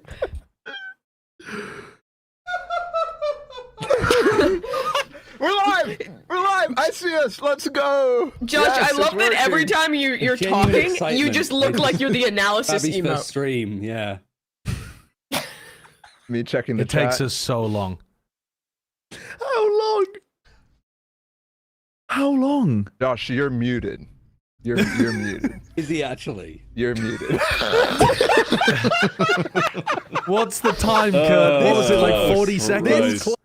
Yeah. 40 40 seconds. seconds, man. Oh no. The crazy part is, if I close the video after I see we're live, we're never we're just doing the entire episode. I'm pretty sure we're just doing the entire Yeah. episode. Yeah, that would have just lasted forever with people screaming would have in the been chat. to The get it right. greatest episode of all time. Yeah. Well, Oh my god. I trimmed the front of it to upload it to Spotify because I thought that just doesn't make any sense uploading to Spotify with 40 seconds of silence at the beginning. Yeah, it's just me going, yoo-hoo! People would be so That's confused. awesome. Okay. Thank you. Thank you. Okay. So, I have it here. The winner of best... I don't know whether... Can you even read that? Best production mishap. And the winner is... It goes number 1.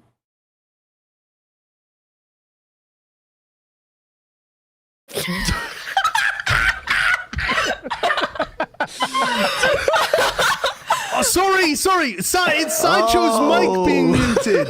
This is Sideshow's third nomination and first win of a Plat Chat award for muted microphone. 53% of the vote for Sideshow mic being muted. To be honest, though, the rest of that episode went fairly well. It's just unfortunate that... Guys, cheers. Yeah, Congratulations. cheers. to Thank that. you. Congratulations. Cheers to that. I'll drink to that. He's got a fucking He's actual got bottle. mezcal. Okay. So an excellent start there. They do get slightly more serious as they go along. But this next one isn't. So our next category was the Never On Time Award. I wonder who's gonna win.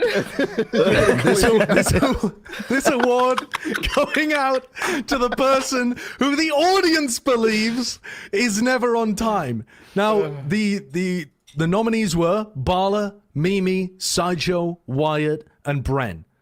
The classic cast. Now, I just want to ask us, before we get to what the public vote is, who do you think should have genuinely won the award? Wyatt. Who was actually Wyatt? Yeah, I think it should have been Wyatt. Definitely Wyatt. Definitely Wyatt. But, Yeah. but I will Josh say, has the most egregious late ones. I will Yes. say, if you add Wyatt up, is always if you late. add up all the time, like the total time, it's definitely Yeah. Sideshow. Because we've literally like waited for you to get back. He's had from, egregious. like, But I mean, like, Josh Wyatt has been is playing always badminton 5-10 and minutes late. Josh will be 2 hours late. Yeah, I mean, you had to call me while I was at my grandma's house 2 weeks ago. And also, I was sat down having a meal with Beth one time and my phone went. And you guys were like, where are I you? don't I'm like, Weatherspoons, bro. no, I was at Nando's. we were having vegetarian food at a Nando's. Okay. Oh, thank you. And the winner is, with 81% of the votes, it's Sideshow. This is It's Sideshow's Sideshow. second nomination and second win for a Plat Chat award.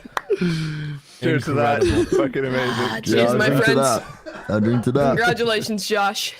Thank you. You know, It's I really gonna be the wanted to first win. thing he hangs on his wall. Yeah, I really wanted to win the least professional Plat Chatter of the year, which this basically is.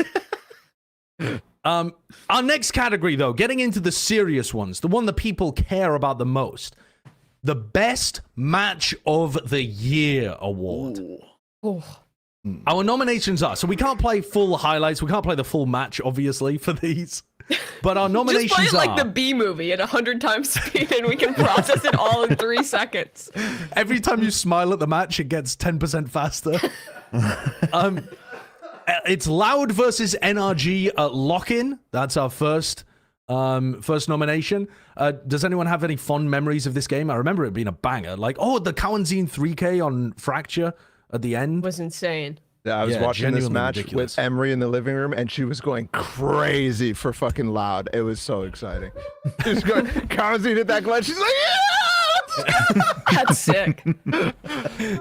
Dude, Crashies was having like a life game this series, I remember. He just kept clutching to get them into overtime. It was ludicrous. Yeah. Our second nomination, Fnatic versus Loud at Lock-In. I mean, that's a banger. Yeah, Surely that's just 11 to gotta 3. win. To beat this one. it's hard It to is beat tough it. to beat. Our Never third quite get nomination, tested like this. Paper X versus Evil Geniuses at Masters Tokyo, with CGRS playing for Paper X. A 3-2 victory there. They got Evil Geniuses through to the grand finals. This was a good Pretty banging game. This was a great match. It was so good. Yeah. This was actually just clutch after clutch after clutch after crazy round after crazy round at some point. It was nasty. To go to the other side of things, from a lower bracket final and 2 big semifinals and finals, our next nomination, Edward Gaming versus Na'Vi at Masters Tokyo.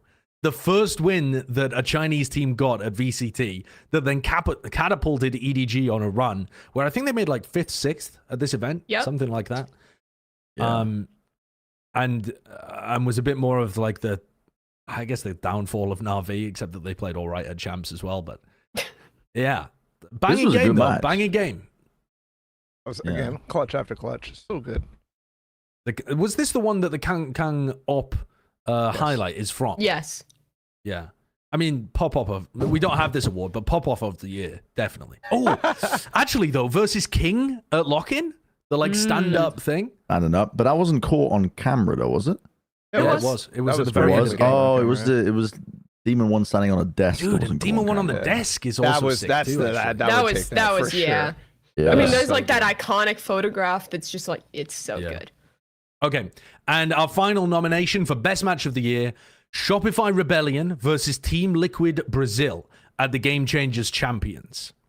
This match was pretty insane to watch, especially like Fluorescent just every game doing disgusting stuff the entire time, and then TL still staying in it.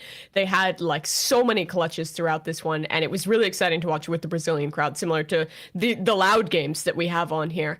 Also came down to a super close BO5, but more of the matches were one-sided than some of the other BO5s on here, which is a little less exciting, but there were still some great maps within this one. We have been blessed with some nasty good BO5s this year. I feel like this has been the best year for BO5s. Like last year, there was so many just 3-0, I sleep forever kind of games. And this year's been pretty good. Even the regional BO5s were crazy too. Not that any of them have made the nominations, but like the DRX PaperX one and some of the... I mean, some of them... I mean, even Liquid, I suppose, being able to beat Fnatic is pretty crazy. There was even like a bunch of really good BO3s too, like Team Liquid versus Carmen Core. Like that's not on the nominations either. That one didn't make it. They should have made the nomination. I mean, Keiko versus Koi was up there. I fear it would have won. It would have won. It 100% would have won. Yeah. Okay, so thank you. The winner of Best Match of the Year with 64% of the popular vote is Fnatic versus Loud at Lock-In. I'll drink to that. 64%. That's kind of low. Yeah, but cheers. Best game of all time. Low? That's a pretty heavy majority. Best match of all time. Out of the year though, and out of 5 matches. It was an extraordinary game. I think it definitely stands out as one of the best matches in Valorant history. What was the worst match of our nominations in terms of the view? Like, which one did they not like the most? I don't have those statistics, I'm afraid. We can go over that at the end if we want. Bet. Cool. Yeah, I personally, that was the best match of all time in Valorant. There's nothing that will ever no contest unless there's a grand final like that. Our next category, the best clutch of the year. We have as our first nomination. It goes kind of crazy. We've been talking about him a little earlier. It is Kangkang's 1v3 versus Giants. Yeah, I think we want audio. Yeah. They're not really in a position here. He's still going for it. He believes in himself, and I can see why. Already managing to clear out Cloud. Smoggy up top is going to put it into a 1v2. And this is the man you'd want in that scenario, but both players up above. A flash ready. Dodges it! I mean, a little bit of a whiff. That is you demonic. never win from that position. You've never won before. That's demonic. Not just unwinnable, but also unlosable from the other side. Like, that's I mean, they literally double swung from the most advantageous position on that map and lost to Kangkang. Ridiculous. The mad part is too. We were doing They a also coaching that, me and flashed Brent. I was just talking about Pokemon because I thought that there was no chance he was going to win. There was that. no chance he was and winning Brent's that. like, shut up, he's about to clutch. That's a ridiculous clutch. A disgusting clutch. Okay, the next one, though, is a monster as well. It's not in the Tier 1 tournament, but It's Scary's 1v4 against Scars. And my God, it goes hard. So impossible, so improbable. If he gets these two around this corner, though, might still want to try to go for it. The push out, time on the crystal, plays it patiently. He swings back in with 12 seconds, and they can just scatter to the wind. The fault line will connect. He's got the spike. He's going to TP across the map. Can he get it in time? It's going to be so damn close, but I believe he has it. It's Scary. He might just be able to bring this back from the brink. I believe he wanted the TP up into heaven, couldn't make it happen. Sends down the smoke. And my God, what a position to be in. Unthinkable.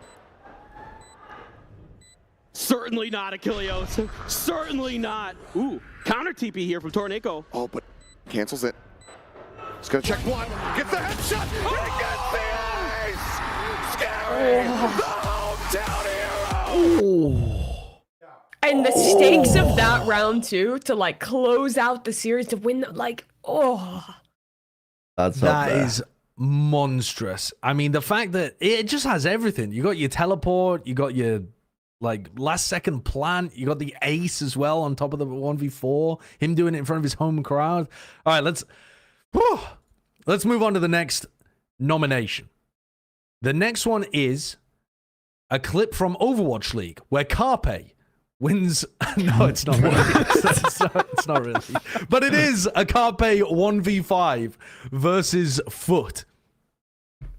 Leaving Carpe and Munchkin in such an uphill battle, but they take the first step. The second! No way! Carpe out of his mind with 20 seconds though. Look how close! Oh, Carpe! He's refusing to lose! Holding on so desperately, they found out a captain! He's taken one! Carpe is doing everything! One more to find! He needs an ace, or it's nothing! Plant goes in. But Moj moves closer! Oh, Carpe! Can you believe it? What a time to come alive! It's a nasty clutch. It is a nasty clutch. Hate that You clutch. hate it? Yeah, I just finished casting the fucking Navi game. It was like a long ass best of 3. I wanted to go play poker, and this just kept extending the game, man. That was so. Just like, Dude, this come guy's on. so fucking selfish. All he cares about is gambling. Fucked up. Good clutch. Good clutch. Technically, no a context. 2v5. Technically, you did trade a kill during the middle of that, but It's a 2v5. His teammate definitely did something there. Shut up. okay, let's move on to the next one then. I've been slapped. It is our next nomination, Comms 1v1 Knife versus DRX. Another. Takes out Mako, nearly gets stacks. He's down to 5. His Buzz looks to answer back. Paint shell's going a little bit too deep. Find 25 damage or so. It interrupts the plant for the time being. 30 seconds. 2v2 right now, Josh. Chasing forward. True. They know that it's just a 1-1 split, and this Rolling Thunder could be monstrous. Pushes them all back. Buzz, no way! Oh, he just draws out the knife, but he shuts it. I don't know the man advantage is going to be there. That could be. Oh, that one is so silly. That's so That is a funny. silly one. That is That's a silly so one. funny. This is the player that you want to replace Nozra on Leviatán, by the way. Yeah, I mean, that just takes unbelievable levels of talent. You just can't get that out of other players, man. You just can't. You just can't. I mean, that's definitely the funniest clutch that we've got as one of the nominations. Going into the next one, a player that absolutely obliterated in 2023. Alphier winning a 1v3 versus Loud. Taking him out, but 10 seconds ticking down.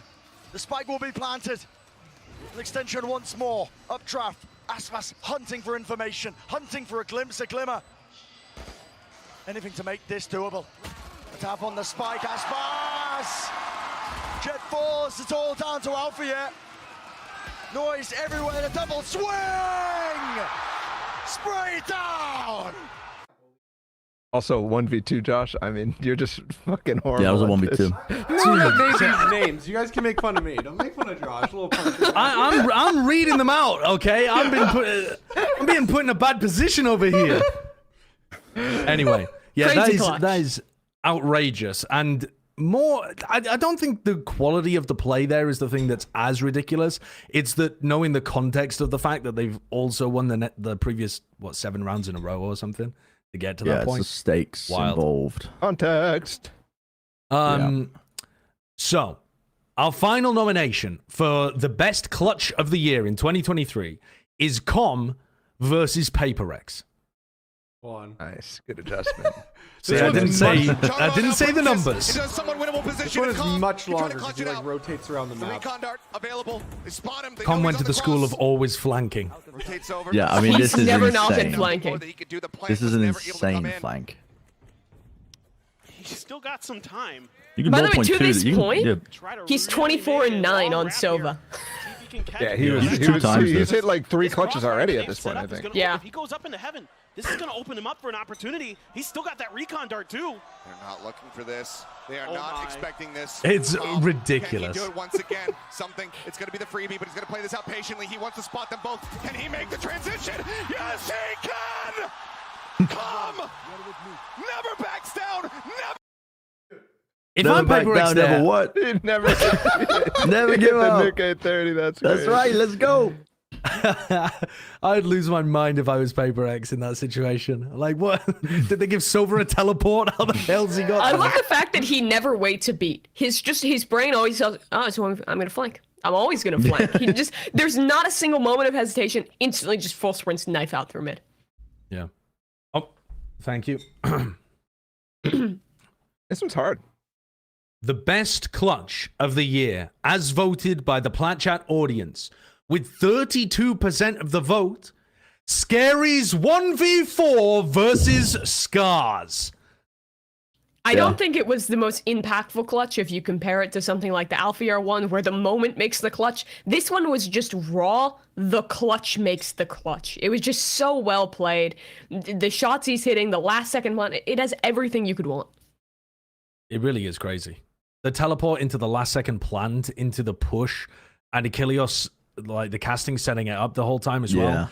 It just doesn't look like it should even be possible. In this situation, if you pause it right here, you're like, you can't even think of a way that it would work. 10 seconds. Yeah, it's just not possible. Yeah. Especially because he's stunned and he escapes. Yeah. Like, he could have easily gotten killed there. Like, Yeah, definitely. And And he it's has 4.2 seconds. half a second? Yeah. 0.2. Ridiculous. Ridiculous. you know what? A If he worthy hit that winner. TP, he would have lost. That's true. Yeah, possibly, yeah. Now, going from one of the greatest things you've ever seen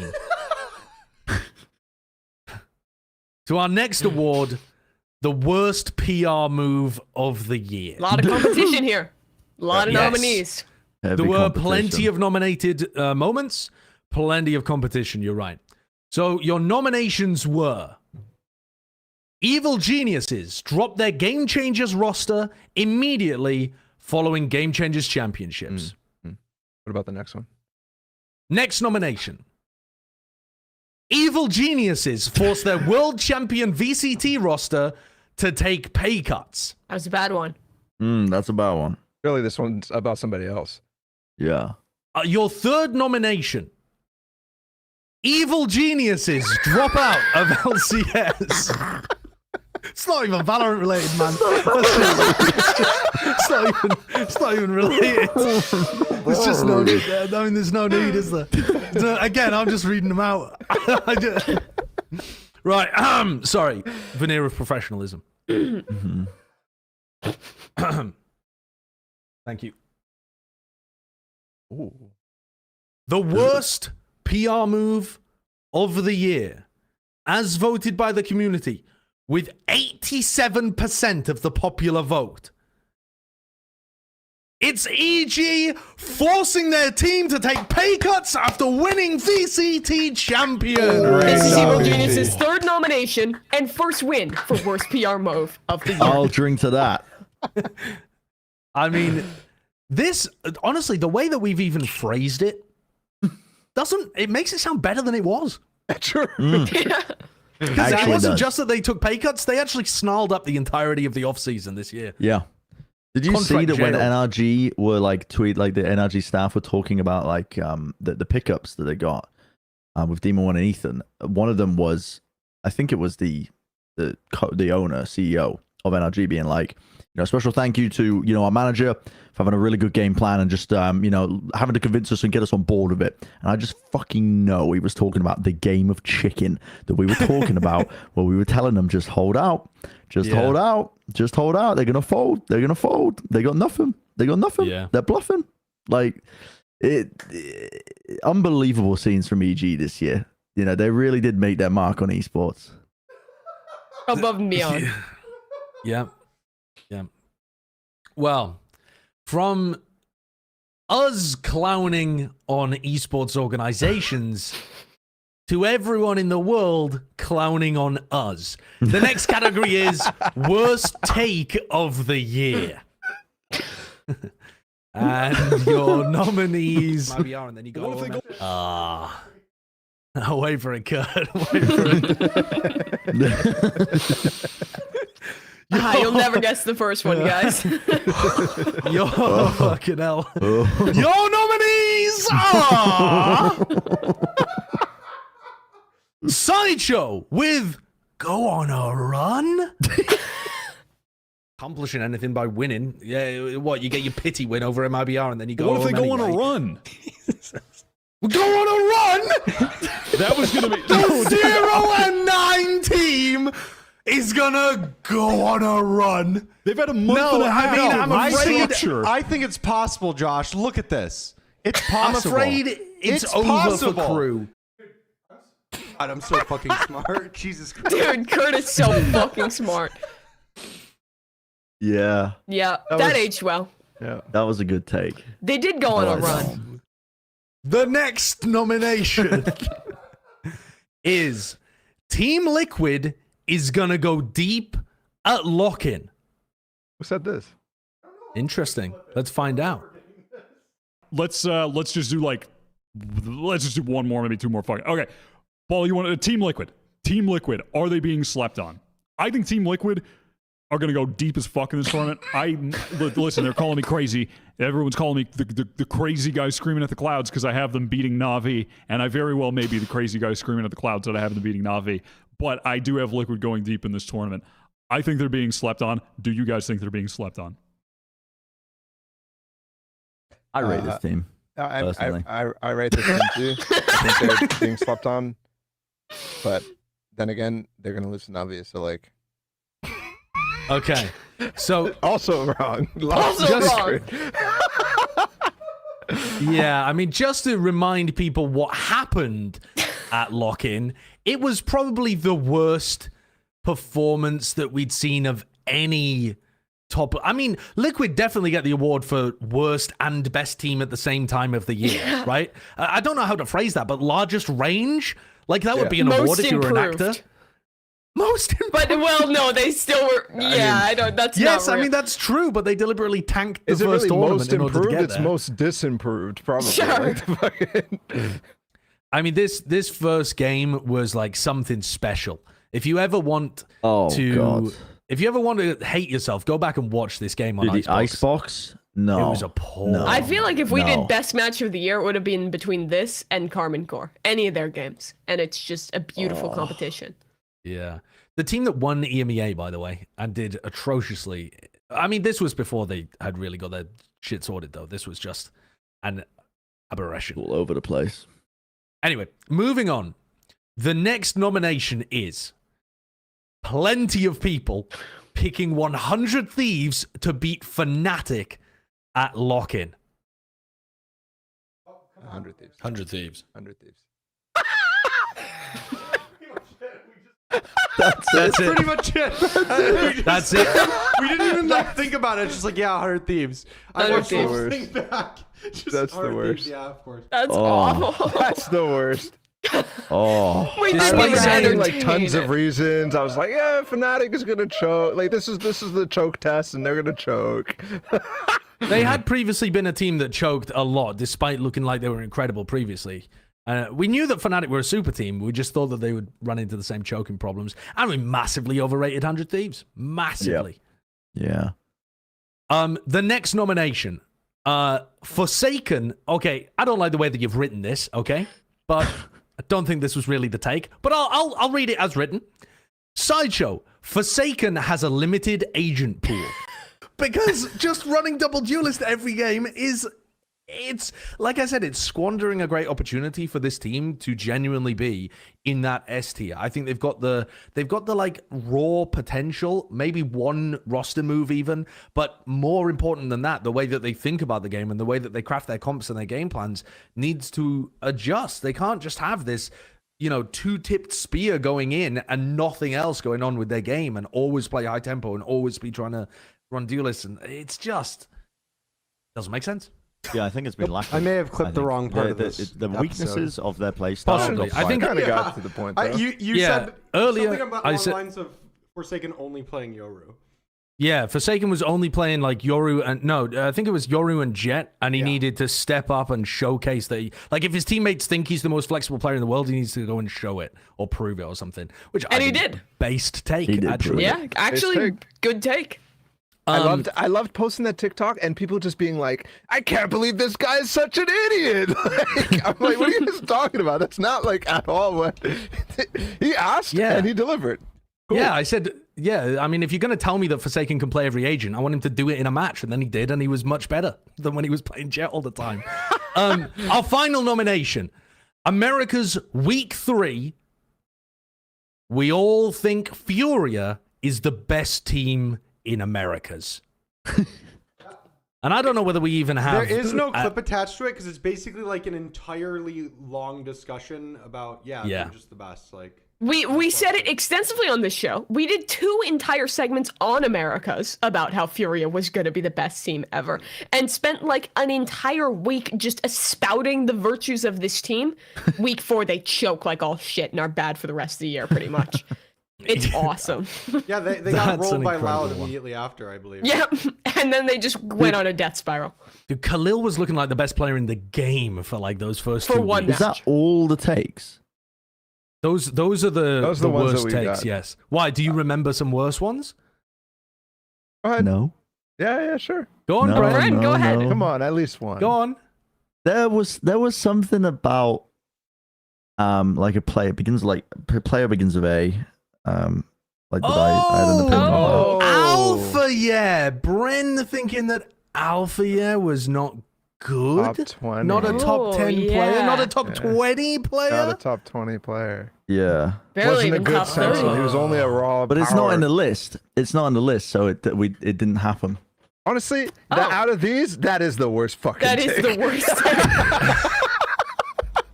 I think I would personally still vote for picking 100 Thieves to beat Fnatic at lock-in. I think Go on a I run's mean, also pretty bad. we massively underestimated Go on how a Run much the was chamber fine. raised. Okay, stuff. it was fine at the time, but it's the funniest, Yeah, I but think. It's definitely the funniest. It is the funniest. Which I think is Well- why it's probably going to win. Well, let's see. Obviously, no. Our viewers understand the difference between a bad take and one that just ends up turning out wrong. Surely. Surely. The worst take of the year, with 58% of the vote, go on a run! This is Sideshow's 4th nomination and his 4th win. Sweep. The Wilkinson sweep. Holy Oh shit. my You god. get your pity win over MIBR and then you go What if they home go on anyway. a run? Go on a run! I mean, it is so Yeah. funny. It's so funny. Yeah. Now, I mean, my follow-up take from that was that they should throw LCQ so that their management doesn't feel obliged to keep too many of the team around.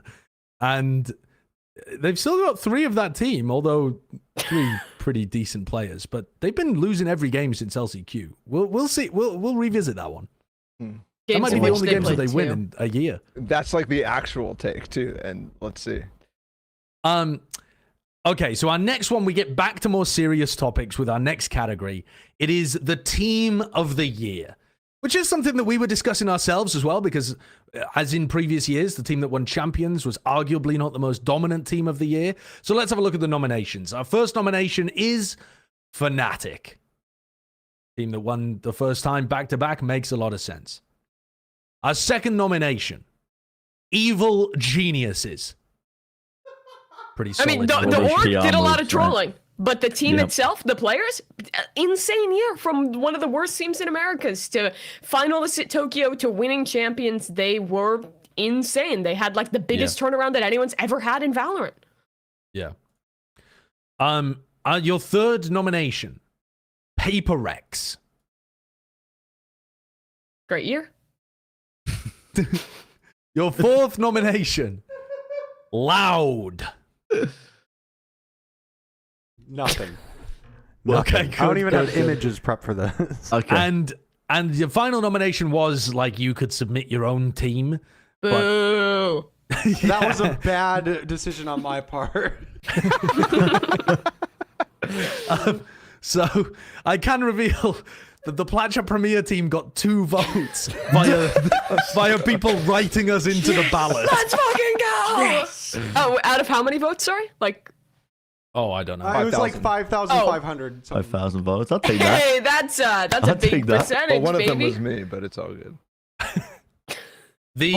How many votes does Sentinels get? We can go over them later. Okay. It would be funny if Plat Premier got more votes than I think Sentinels Sentinels for Team got of the Year. a lot of variations of, oh my god, I love Sen. Stuff like Right, that. okay. With 63% of the popular vote, Fnatic wins Team of the Year for 2023. Amazing. Congratulations, Fnatic. I mean, first team back-to-back, finalists at Champions. They were the team that defined the year. EG you can make an argument for, but I feel like Fnatic had the most consistency of anyone throughout this one. Okay, let us take a look then. No one else has anything to say about the team of the year. Well, insert team of the year as his congratulations. They're They were really good. good. Well, Mimi just gave me psychic damage by saying finalists at champions. They weren't finalists Wait, at I'm champions. sorry, semi-finalists at shit, which Yeah, it was is like definitely a thing lower- because it's upper. Lower You're round right, they 4. weren't in the finals. It was They were like Paper fourth Rex. What am I place or something, saying? weren't they? Yeah, they were I love fourth that it place. took us a whole 45 seconds for anyone to process that and catch it. That's Yeah. I awesome. wasn't Good work, listening, I won't folks. be real. It's fucked up. I've got. It feels like someone's drilled a nail into the back of my head. So I'm just. Let's keep it moving. Let's keep it Okay. moving. Well-deserved Team of the Year. Excellent team. Fantastic. The next one. He just did it. He just did the fucking thing. It's useless commentary. Yeah, That's basically. why I'm not saying Utterly useless. shit. Player of the Year. Player of the Year. The next category is Player of the Year. Your first nomination Say it louder is next time. Player of the Year. And the nominees are. The nomination is Alpha Year. First nomination. Why are you looking at me? Put it on full screen, Bren. Why does he deserve to be nominated, Bren? Why are you looking at me? Well, he's a fantastic player. Individually, just a great aiming. The setups amazing on Cypher. Never He's a had good Sentinel doubts. player, you're saying. The kid can frag. Tell you that for free. Second nomination, we have Leo. Your third nominee, Demon 1. Your fourth nomination is Aspas. And your fifth nomination is Something. You could also submit something else. Allows you to write your own name into the ballot again. Thank you. Probably not the greatest idea in the How many world, votes did but Barley get? We'll go over Well, it. look at the end. Yeah. Okay. we'll go over it at the end. Patience, Okay. Brennan. Thank you. Josh, handing you these? for the next ones where I don't have I any hired- assets, just read them Yeah. off quickly. Because there's Okay. a lot for the next one.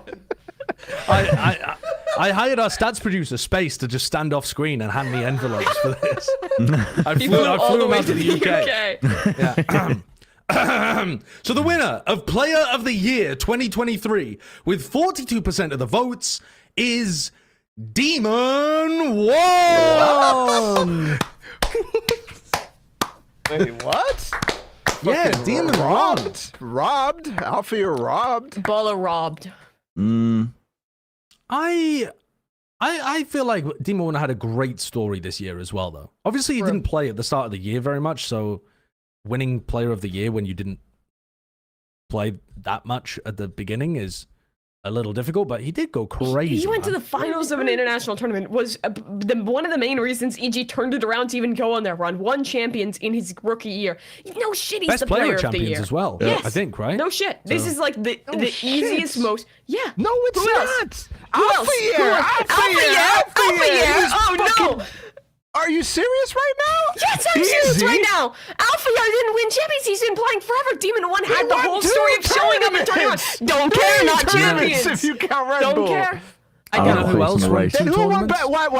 Why did DG not win Best Team of the Year? Mimi? Oh, fucking. Because people hate the Org Evil Geniuses. I mean, sure, I get it. But Demon One as a player, you cannot deny he was the best player at Champions in his rookie fucking year. How is that not make him Player of the Year? How does that's irrelevant whether it's his rookie year or not to be the best player of the year? It's an award show, and I'm saying that it's clear. I'll tell you who actually got robbed. Leo was an MVP candidate at every single tournament he played, which you couldn't say about the other two. He plays Sova, don't care. Not champs. Yes, MVP candidate at Champions. Okay. I mean, I think it was Demon One ended up winning, but Leo was outrageous. I Anyway. think it was Ethan.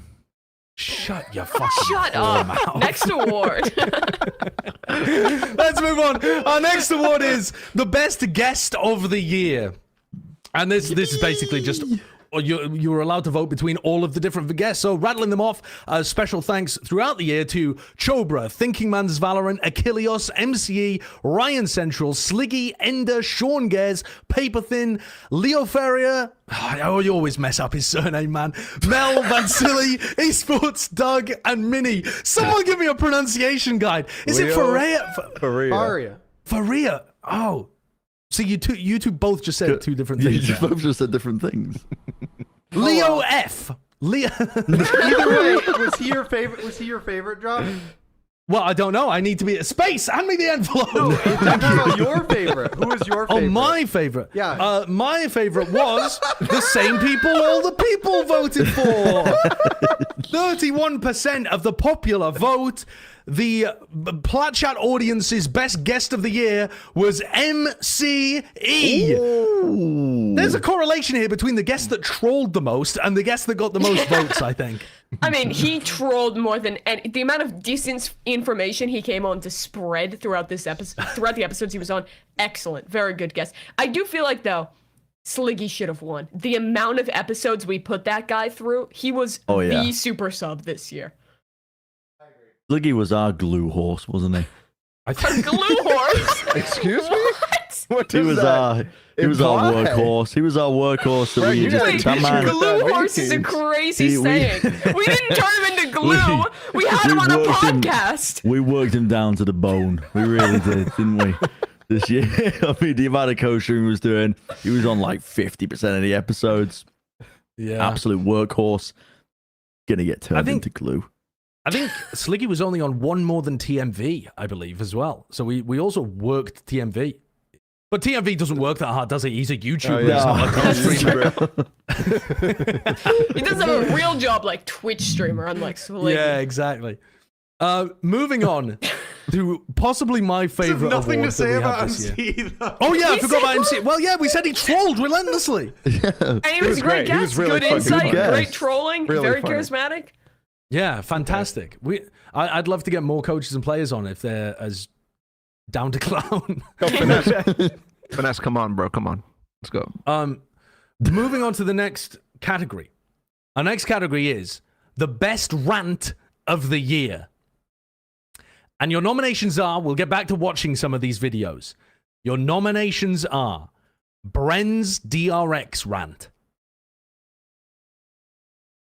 I want to see a revenge arc of just like Zest and RB playing in a team together, and I just want to say, listen. DFM. One team, DFM, you have the opportunity to do the funniest thing. Just cut everybody, pick up the revenge squad, and just start winning shit. Because this team needs to be, they need to be humbled. They need to be humbled bad by like some internal rivalry. But seriously, because, and it's not just a humbling. Dude, I don't know how much more mounting evidence we need to prop up. Is society really this corrupt? Is there really no fucking, is there really no hope? Like, how much more evidence do we need here? Like, is there really no justice in the world when this team is, when these changes are happening, man? I'm fucking livid every time I watch this, man. And it was made even worse when I was trying to watch this Africa tournament, and it was taking like 30 minutes for them to get started with the next map. And then I was literally, I was like, oh, finally a tournament in Korea. I can watch it. While I'm in Korea. I just don't stop yapping, do I? No, the Yavatron 3000. By the way, that's also not the first time that we've seen the Bren DRX rant. The Bren DRX rant has been one of my favorite recurring guests of the year, actually. I'm still going, dude. You're still going. We're on a trailless hike right now. We're going to the top of the 14er. There's no trail right now. We're climbing over rocks. We didn't bring the proper equipment for this. I'm just gonna stop talking. Okay. Fantastic. Our next nomination for Best Rant of the Year is Sideshow versus Mimi, the time of the day debate. Which I can't remember. If you said I go to bed, is so right. Yeah, I mean, if you said I eat my dinner in the evening and it was like 11:59 p.m., like when in your head does the evening end? The evening ends at like 8 or 9 p.m. The evening ends when it gets dark. So it's just a cultural definition, and then it transitions to nighttime. Yeah, I mean, nighttime is when it's dark. Or when it's dark, bro. Yeah. Who gives a shit? No. Evening is after midday. Is when it's getting dark. I live in the north of England. The sun sets here at 4 p.m. in winter. We are plunged into eternal darkness in the winter. It is the afternoon. It's the same thing in the northeast, in the Midwest, in every fucking place in the afternoon. world. It's the afternoon. Latitude or longitude. I don't know which one's right. No, we don't. No, we don't. No, we do not. It's basically the same thing. You motherfuckers are Mediterranean in the northeast. We live so much higher north. Dog, have you been to the northeast? Check the fucking Pull weather. up It's the not Mediterranean. Pull up the globe. No. Pull up the fucking concentric rings around the earth. Dude, this is an NA moment. Mimi. It's a I'm fucking sorry to straight tell you. line. It's not. Well, it's a straight line if you do it like If you that. look at a map projections are famously always correct, and they tell me that it gets fucking dark at 4 p.m. Okay, And that is nighttime. When it's dark, it's night. When it's evening, it's evening. Where are you from? Where are you from? Where are I you grew from? up in Wisconsin. I live in Philadelphia. Which do you want? Which do you think is Let's say further north? Wisconsin. Wisconsin. What is this? It's a fucking Skyrim head ass shit. That's a really good one. Why were we arguing about that? I have no idea. I do not remember that. Fucking topic bar was the one tournament that got announced. Like, what the hell? The offseason has been crazy. Yeah, it's been a tough off season. Damn, that was funny. It's been a tough off season. Holy shit.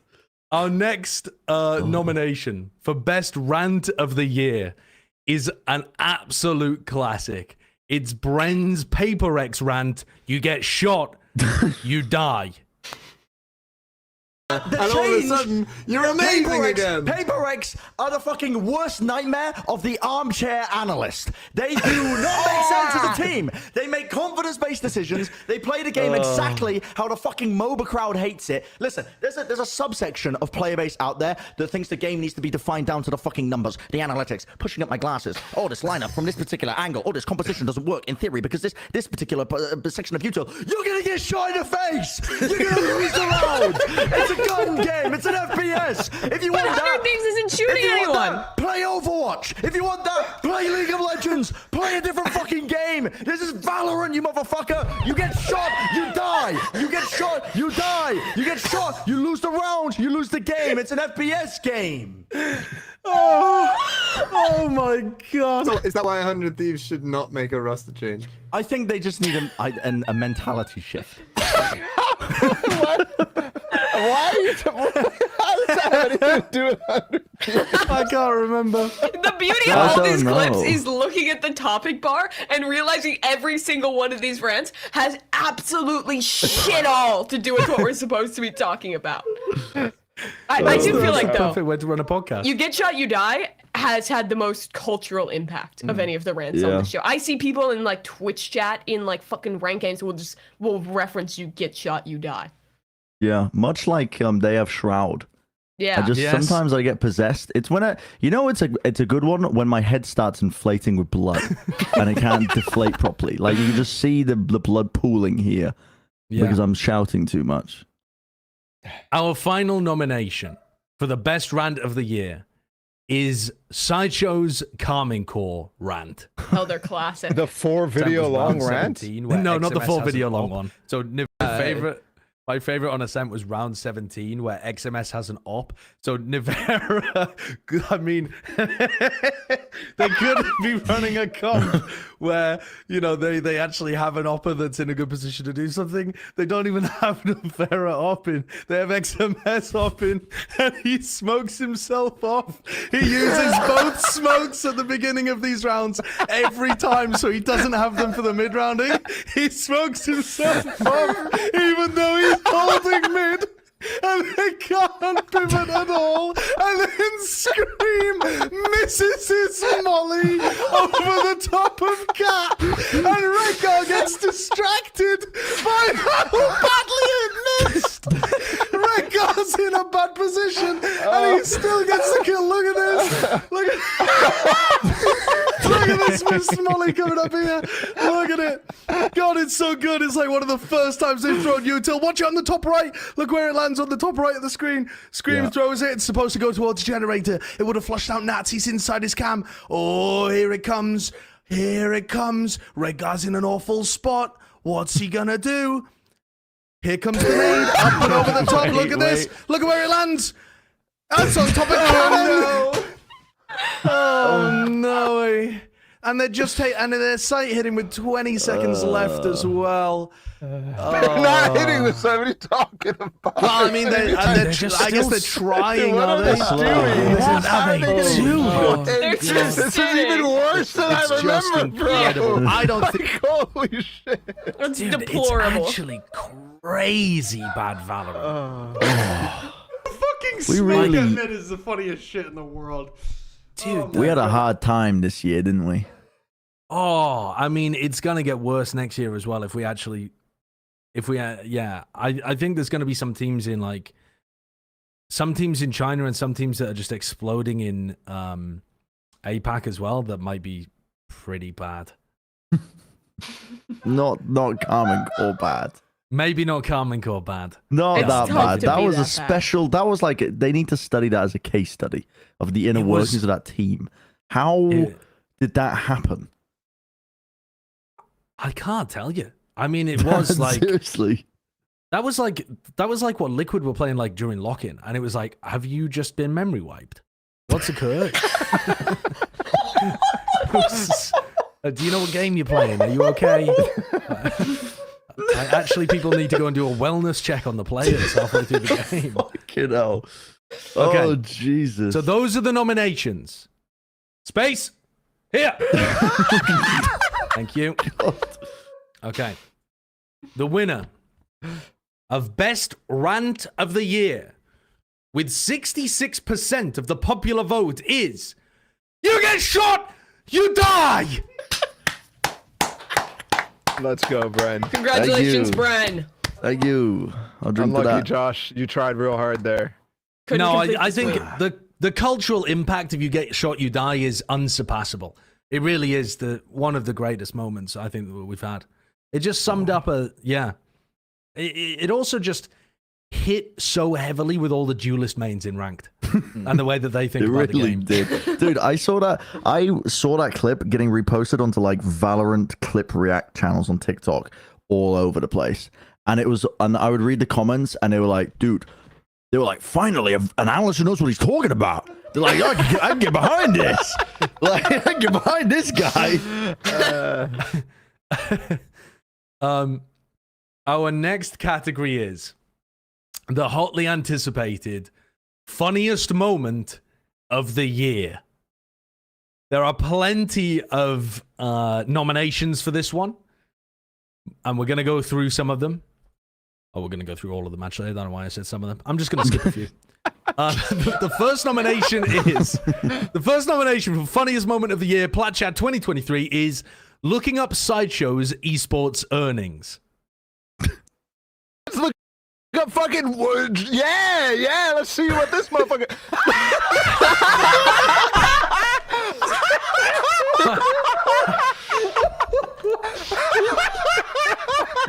Getting roasted for playing the poverty game of TF2. That's fucking brutal. The ball of laughter is vicious. Brutal. That was like playground cruelty. That's so fucking good. I feel like you should. What did you come back with after that? Surely you come back with nothing. like adjusting for I'm in the grave. inflation. You know when you talk to boomers and they're like, back in my day. Let's look up fucking words. Yeah. Let's like- see what this motherfucker.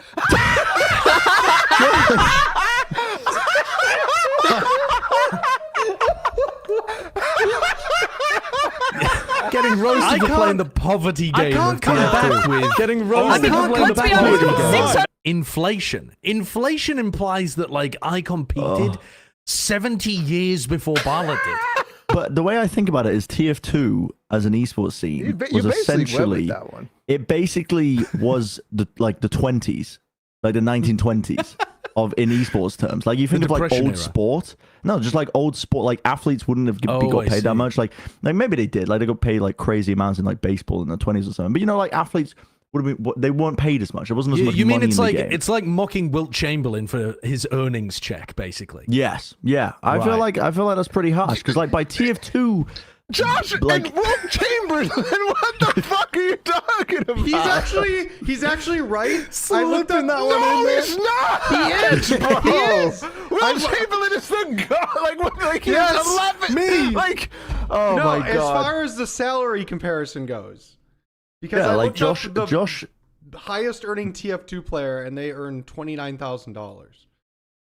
Josh with his That's 600, wild, that's like a actually. tenth of Poverty. all the prize money in TF2 ever. So that's like, I mean, if you want a tenth of the prize money in Fortnite, you wouldn't be here right now. You'd be in fucking, you'd be in Except Hawaii. Wyatt also competed in TF2 and has way larger earnings because he was competing in North America and actually won. The more as only well. reason, obviously, because he was in NA, not because Yeah. anything Now else. can we move on from roasting me for being poor? Let's do it. Okay. The next nomination is Minnie gives himself a massage. So I don't know. Like again, like I'm sorry, I'm kind of on the fence, but I'm happy. Happy if either team Why are wins. you massaging your nips like that, bro? That's not my nipples. That's my chest. Where do you think my nipples are? Yeah, what? Where are your nipples, Vol? What the heck? I don't know, man. That was so. You don't know. I was like, I'm happy. You never with this. checked. Like, Never paid attention. We just got demonetized. Yeah, we got demonetized, but our apologize. Patreon got a new subscriber. Poor Minnie comes onto the show just fucking hell. Just Ball saying, why are you massaging your nips? It's such a crazy thing to say. Like, Oh god. bro, this dude he was just sitting there for like fucking 30 seconds. The next nomination is Wyatt's wish. Interesting, and one of the things I'd like to address is with Leviatán, winners of the Superdome. Wish I could get some Superdome. That's a crazy name for a tournament. I was gonna make the joke. Did it first. I took a sip of water like a fucking idiot, and now my fucking floor is sopping wet. That shit took me out. I could not fucking believe that he said that. Dude, Wyatt's on demon mode. We've left him alone in Austin, and he's like when you put a fucking like just like I don't know, like a fish with a lot of teeth in a small pond. He's just let loose in Austin. I'm not calling him a cannibal, but I don't know where I'm going with this analogy. Oh god. Mimi's just cleaning the floor. Yeah, sorry, I laughed at that one a little too much. Anyways. God, that's a great one. Okay. The next nomination for funniest moment of the year is Plat Chat Minecraft. I spent way too long doing this. Of which are Gen Z as well. So I thought we would appeal to the Gen Z player base for this episode, who all famously love Minecraft, and we would just turn ourselves into Minecraft characters for this. So, Bro. Oh no way. Oh, no way. I can't believe it. That's basically it. I love it. That's great. That was good. Now, from that wonderful, wholesome fun, family-friendly fun, bookcased on one end by Wyatt's sussy wish for something.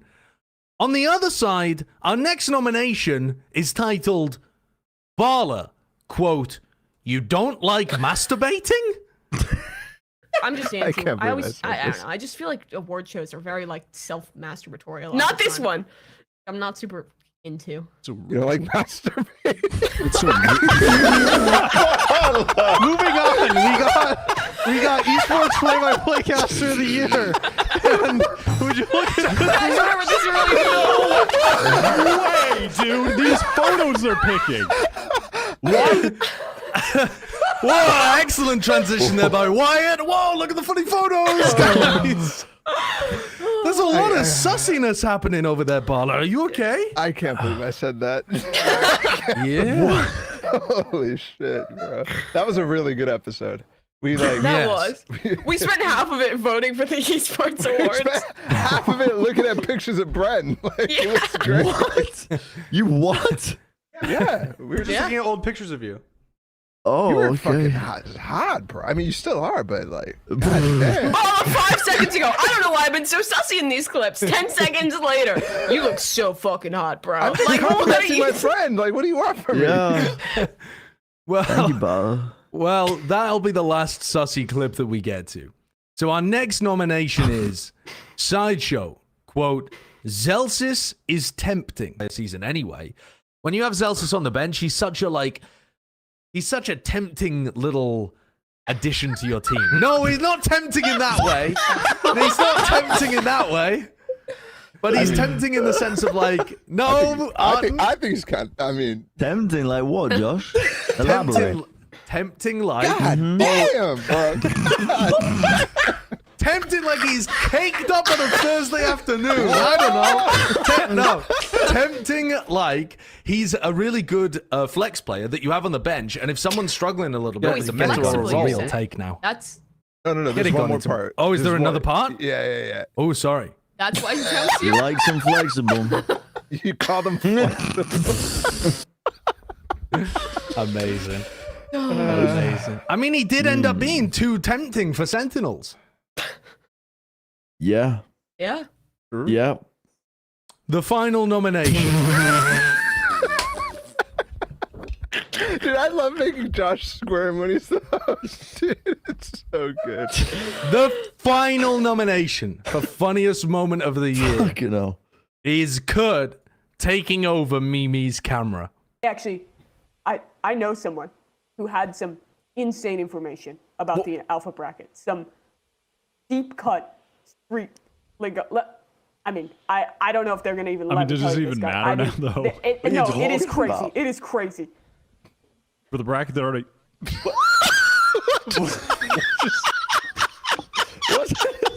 I think the government just took out Mimi. She was about to leak some classified documents, and Joe Biden just had Mimi's power cut. She's being. Oh my.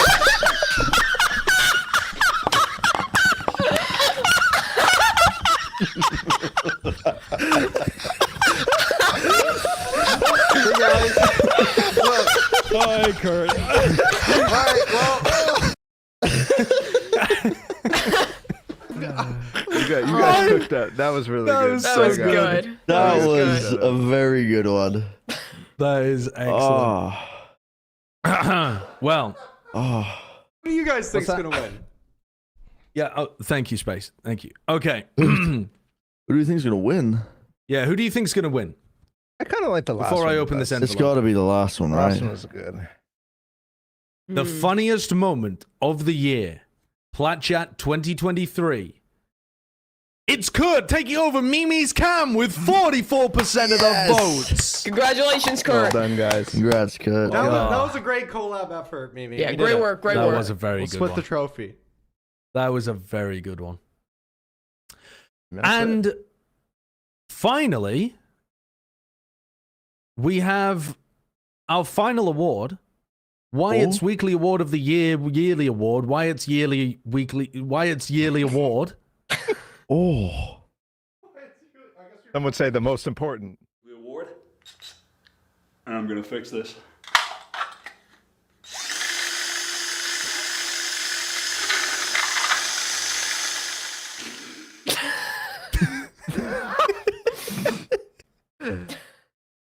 Is that just a Monopoly car glued on top of a pedestal? The winner.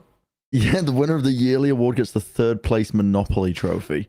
the third place one. And I have an envelope right here.